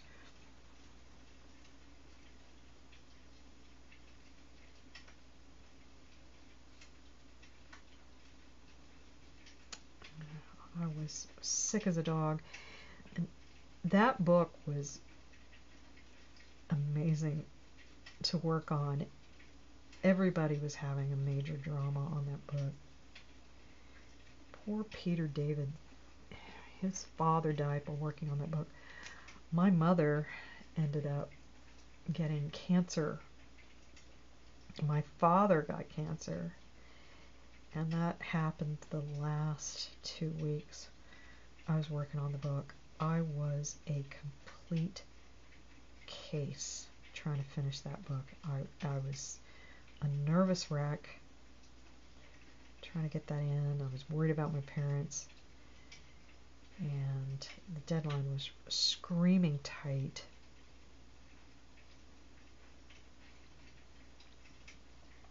I was having problems with somebody I had hired, which I won't get into that, but that was a near disaster. But ultimately it worked out. Everybody ended up being fine, except for poor Peter. He lost his dad.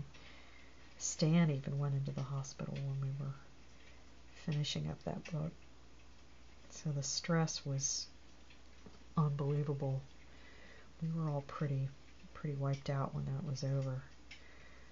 But oddly enough, most of the gang who worked on it was really jazzed about it. We felt like a little community there. And it was great to hire some of my peeps for that. I used Alan Harvey is the unsung hero of that book. I try to mention him every time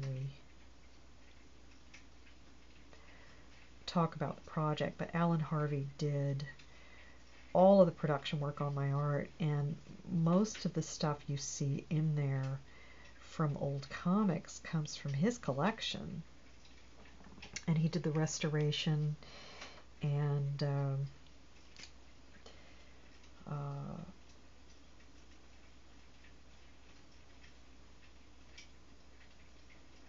color on some of the old covers and whatnot that you saw in there. He had so much stuff, and he did the lettering, of course, but he was just so helpful, beyond helpful. He was a major component of that book's success. He really, really was. And my friend Val Trulinger stepped in. She'd never colored a comic book before, but she's an art director, and was an early mover in Photoshop. She was using Photoshop decades ago, which sounds like a strange thing to say. It's hard to believe it's even been around that long, but it has. And she stepped in to help out when we needed emergency help on the color. And Rance Hosley I hired to help me out on some of the backgrounds. Now, I was very reluctant to hire anybody to help me out with any drawing. I haven't had anyone help me out with my drawing in many years. I had a really bad experience with somebody decades ago, and it put me off the idea of using an assistant.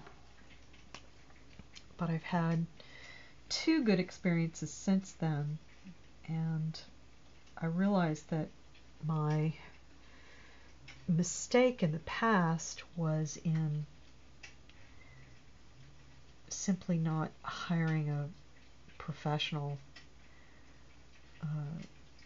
as an assistant from the beginning. Sometimes you want to give somebody some help, and you want to hire them to do a simple job, and there's a reason why professionals get hired, and it's hard to break in because sometimes you hire a newbie and they're just either a psycho or I don't mean to use that term in a way that is unkind and mentally ill. I apologize, but boy,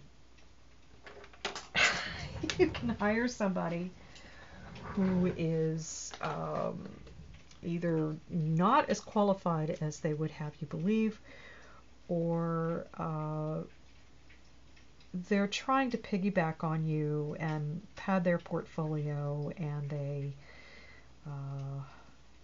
do not necessarily tell all their friends the truth about what they do when they come to work for you. So if they help you pack and ship stuff, they're going to tell everybody they help you write and draw your work. And that can get rough. I've had problems with this, and almost every creator I know has had problems with this, and I realized it was just bad judgment on my part because I wasn't careful about who I was hiring. Anyway, I've hired assistants since then. I've hired twice. Rance Hosley, who helped out on, I think, more than a dozen pages. I can't remember exactly how many, but it was at least a dozen pages on Amazing, Fantastic, Incredible Stan Lee.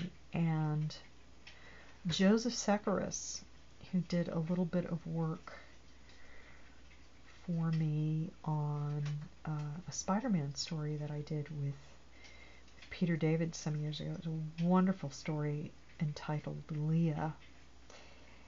And I was in a hotel in New York attending a convention with my friends, and Joseph and I were sharing a hotel room with my friend Julie. It's a nice big suite, so there's plenty of room for all of us, and I had a tight deadline, and I I said, Joseph, can you help me meet this deadline? So he worked on some background stuff on that short story with me, and of course Rance Hosley helped me out with the art on Amazing, Fantastic, Incredible Stan Lee, and nothing went wrong. It was great. And I thought, well, why did I have these problems in the past? Why did I not have these problems this time? And the answer was because I hired 2 experienced professionals instead of newbies or fan friends who really weren't qualified for the job. And that was the big difference. So that taught me a lesson. It's a cruel fact of our business that it's very, very dicey hiring new people, and that's why people keep hiring the same folks over and over again, because they get who they know. They know what to expect. It's a depressing fact of life. Again, I'm not sure if this part I'm working on outside this image area is something you could really see. This picture's almost finished. I guess I will get this commission done in one sitting.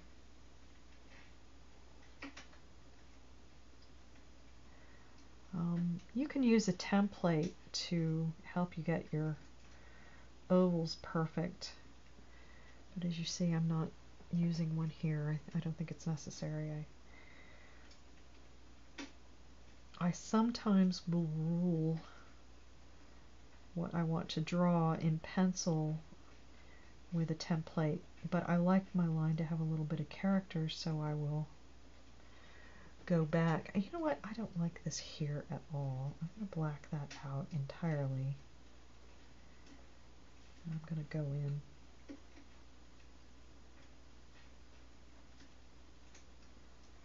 and give this a completely different look with the ink. Is that even in the image area? Hard to say. I can't really see what I'm doing on the computer because the computer's over there and I'm drawing over here. Oops, wrong pen.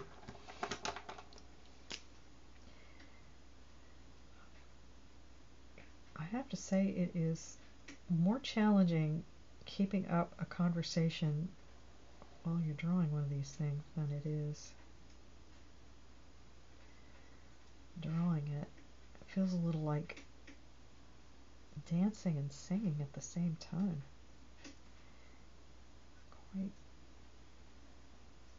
disorienting. It's like, oh, what am I going to talk about? And should I talk about that? Is that too dicey, or is that boring, or am I remembering that correctly?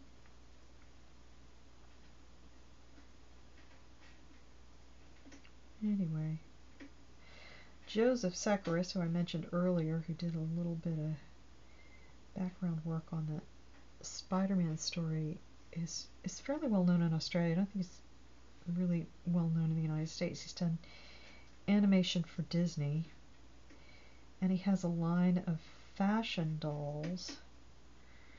You can look him up online. Spell his name. You can. Excuse me as I trip over my tongue. I'm a little tired. It's midnight here, I think. Sakaris. That's Zekeres.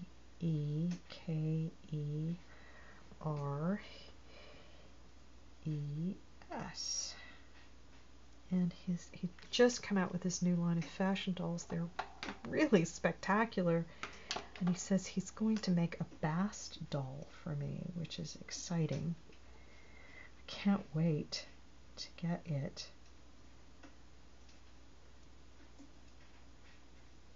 Yeah, that looks better. I think that looks cool. I'm going to make these pearls. Pearls here.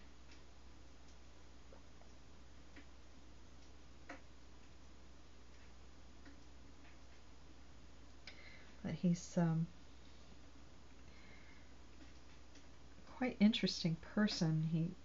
I think he's a very rounded artist. He's one of those people who can do sculpture and painting and animation and design and all of these things. I feel quite limited. There's another artist I really admire that I've become friends with fairly recently, an artist named Miles Tevis. He's extraordinary. He's a concept artist and storyboard artist and sculptor. Oh man, you gotta look this guy up. His stuff is extraordinary. He can do everything. I feel like a worm next to some of these artists. They're just off the scale good. He has done work on many well-known films, and you have got to look him up. Miles Tevis. You're gonna go ape when you realize who this guy is. So go look up his website, check him out, and follow him on Instagram. His art is extraordinary. I wish I had 10% of his talent, or maybe the problem is I do have 10% of his talent, but I could really go for some of the chops he has that I don't think I have. I don't sculpt very much.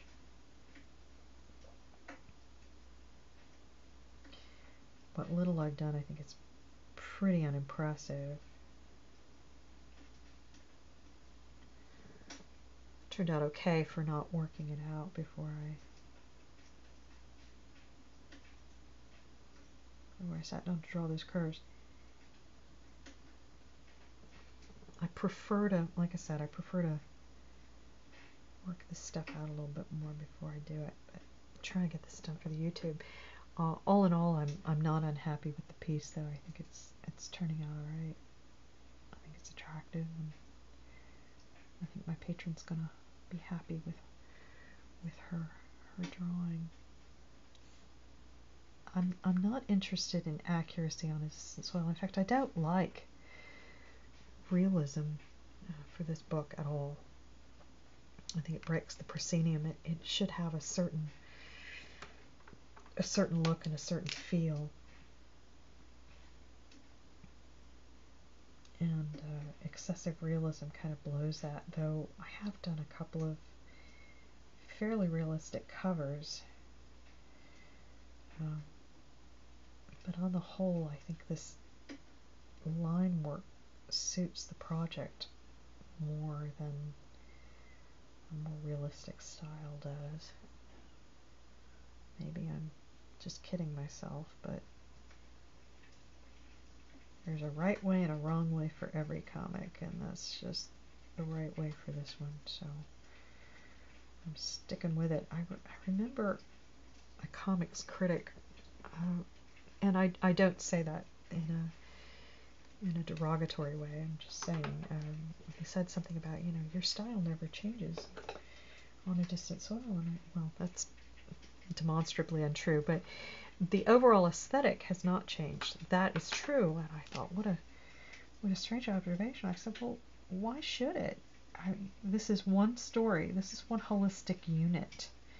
It's supposed to look like that from beginning to end. And for you as the reader, it has taken many years to tell this tale. But in real time, for the characters in the story, it's only a couple of months. And it doesn't make any sense to me that the aesthetic of the book should suddenly change in the middle of the story. I think it should be consistent. And so I've kept the look consistent over all of these years. I don't think it's as consistent as he said it was. I don't think it's even remotely as consistent as he said it was, but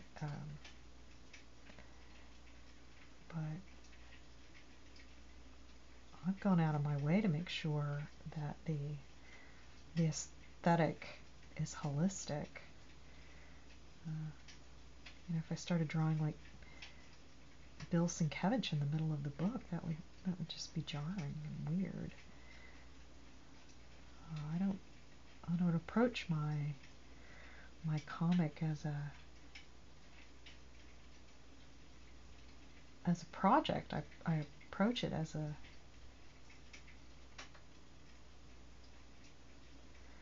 account of something that really happened. Don't worry, I do know that this thing didn't really happen. But it would be like, wow, you're sitting here reading a novel, and in the middle of the novel, the writer suddenly changes their entire writing voice. I mean, that wouldn't make any sense. So, yes, of course the aesthetic in A Distant Soil remains consistent. The world is what is important, not some arbitrary decision I make about, wow, it would be nice to draw that way. I've got plenty of other projects I can draw and experiment with. I mean, for crying out loud, I've done how many comics in all these years? I don't even know. But it's hundreds of them, for crying out loud. I don't have any need to go crazy on A Distant Soil, and I think there are some places in the images where I don't think I've been consistent, where I have tried to fiddle fart around, and I think it was a huge mistake. There's a section in there, I'm not going to point it out if you don't know, but I've regretted it ever since, where I made a stylistic change on the inking, and I think it was just such a big mistake. If I point it out to people, they can see it. Usually they don't mention it, but if I point it out to you, it'll be pretty obvious. I'm not going to make it easier on you, though. It's not like the end of the world or anything, but it's one of those things where you go, ooh, that was not right. That's not right for this book. What was I thinking? And it's one of the few times I was thinking outward. Thinking about other externals. I don't usually do that on A Distant Soil. It's its own world, and it is there, and it is its thing, but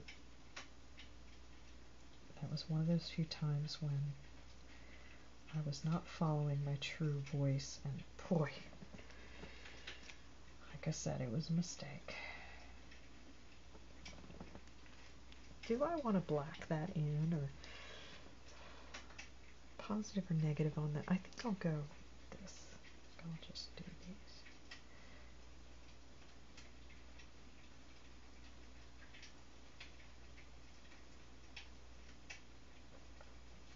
There are some design motifs that I've come up with and kept very consistent. There are some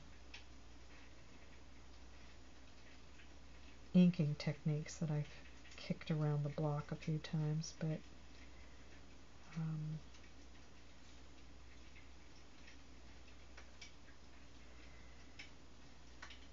I think I over-rendered for a while. I got caught up in that 90s look, and I was doing my book in black and white and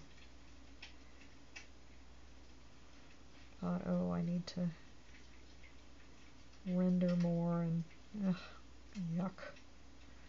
That was definitely a mistake.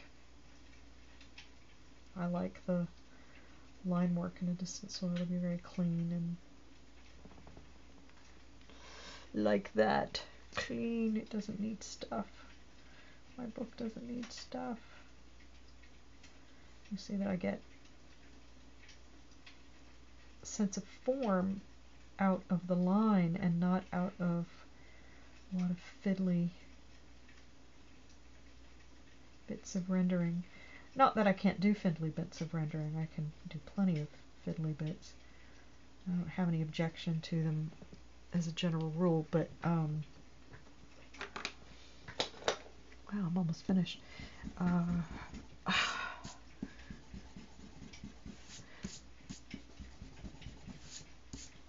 a general rule, I don't think this art needs a lot of fiddly bits. This needs more weight around the hand.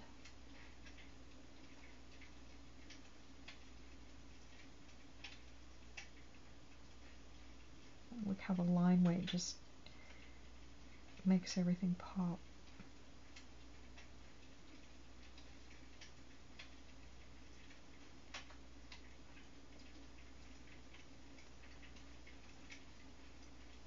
You can get a sense of form without much else required.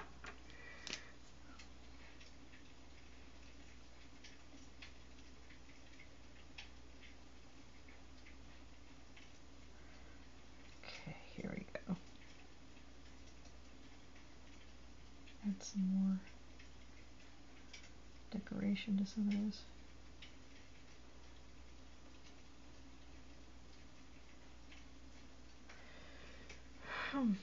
This is about done. Oops, I forgot the headdress.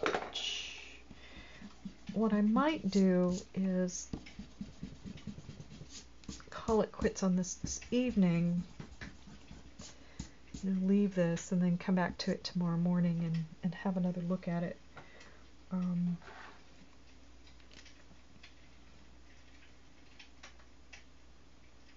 The diamond motif shows up in a distant soil a lot. It's a basic crystal form, and of course it's a crystal-based economy and technology, so diamonds are a girl's best friend. I wonder how long this video is. I have no idea how long I've been sitting here working on this piece. My time management app is probably going to tell me that I've been goofing off on photo booth all this time making this video, when in fact I've been working. So I'll have to go in there and tell it I've been a good girl today and I've actually been working on a commission.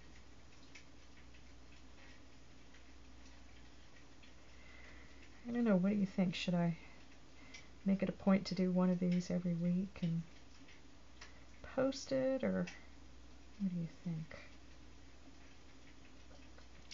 I definitely want to do some more in-depth instructional videos. I was on my Patreon today complaining about online instruction videos and how god-awful I thought some of them were.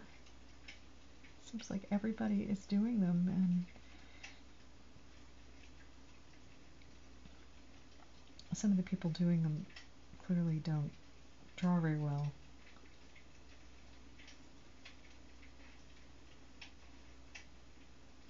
And I think the speed videos are very impressive, but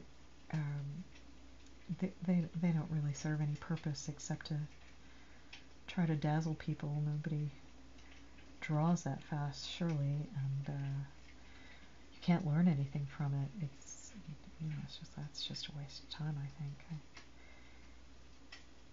prefer to watch a video in real time and actually learn something. I don't know if you're learning anything from this, but if you are, great. And if not, tell me what you want to know.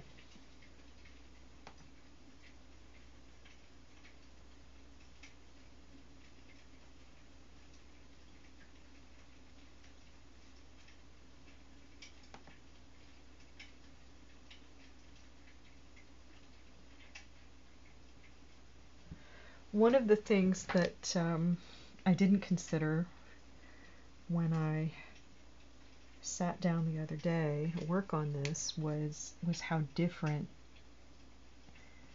what I do and take for granted is to the people who see it. This is just my daily life. I don't give it very much consideration. I don't think it's particularly special because this is just what I do every frickin' day. But other people see it differently, and I got a great comment from Angie Penrose about my other video, and she said, one thing that's interesting, especially for me as someone who doesn't draw, is how you move around the page. Draw some leaves, then go draw a bit of trunk, then draw more leaves, then draw a bit of branch, then draw more leaves. I guess I always assumed you'd either start in one place and work methodically, part to part to part, until you're done, or start with outlines, major shaping and framing, then work sort of fractally, first level of detail, the next level of detail, then finest level of detail, something like that, all over the pages you go. It was interesting to see the actuality. And you know what? I've been doing this so long, it never even occurred to me that that was unusual. I have had a couple of other artists say they thought this was an odd way to work. And I've had a couple of artists tell me you shouldn't work that way. And I ignore them and go do a damn well please. Because obviously it works for me. I mean, this is what I do for a living, and I make a pretty decent living, and I'm pretty happy about it. But my thinking when I sit down to work like this is that, as I was mentioning earlier, I see things in my head, or a lot of the time I see things in my head, as if I'm watching a movie, or I have such a clear picture of certain things that I can go to them immediately and nail them down, but other things I need to give more thought to, so I just come back to them later. If I figure I've got the basics in, and a part of the drawing is solid and what I need, well then, I'll go do that. It anchors the picture. It makes it real to me. And then I can come back to another part later and work that out when I'm ready. Like, you know, I knew what shape I wanted for this hair, but I wasn't sure whether I wanted to add any extra line work to this mask, because I kind of like how it just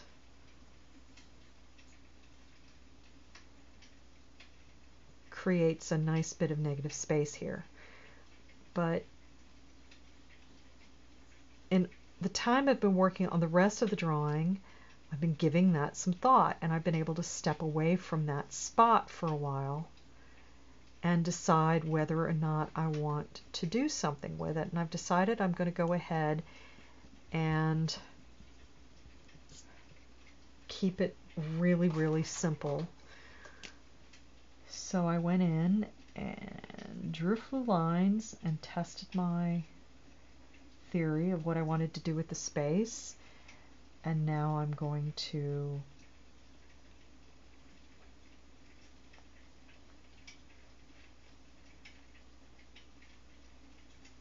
go ahead and draw a little bit of line work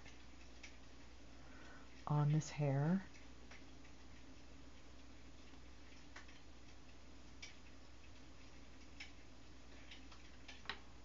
And leave the rest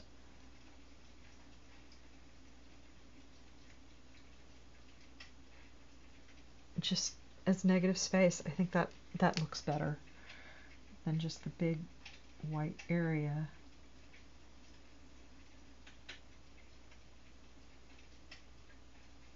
Alone.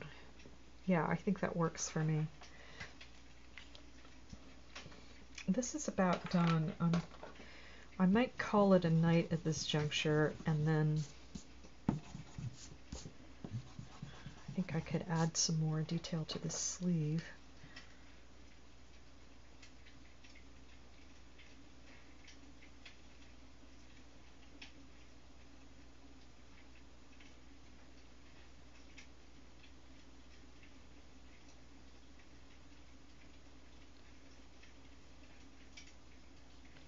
Don't know whether I should put, no, I think that's too much. I was thinking of putting some details on these jewels, maybe like little shiny bits, but I think that might be too much.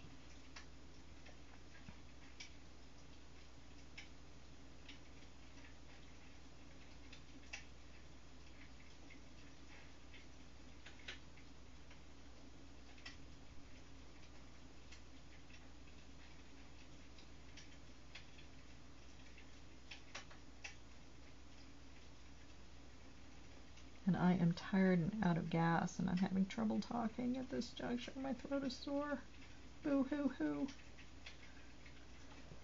Okay, I think I'm going to call it a night and come back tomorrow and give this drawing some more thought. But this is pretty much finished, and I'll post the finished drawing on my Patreon later.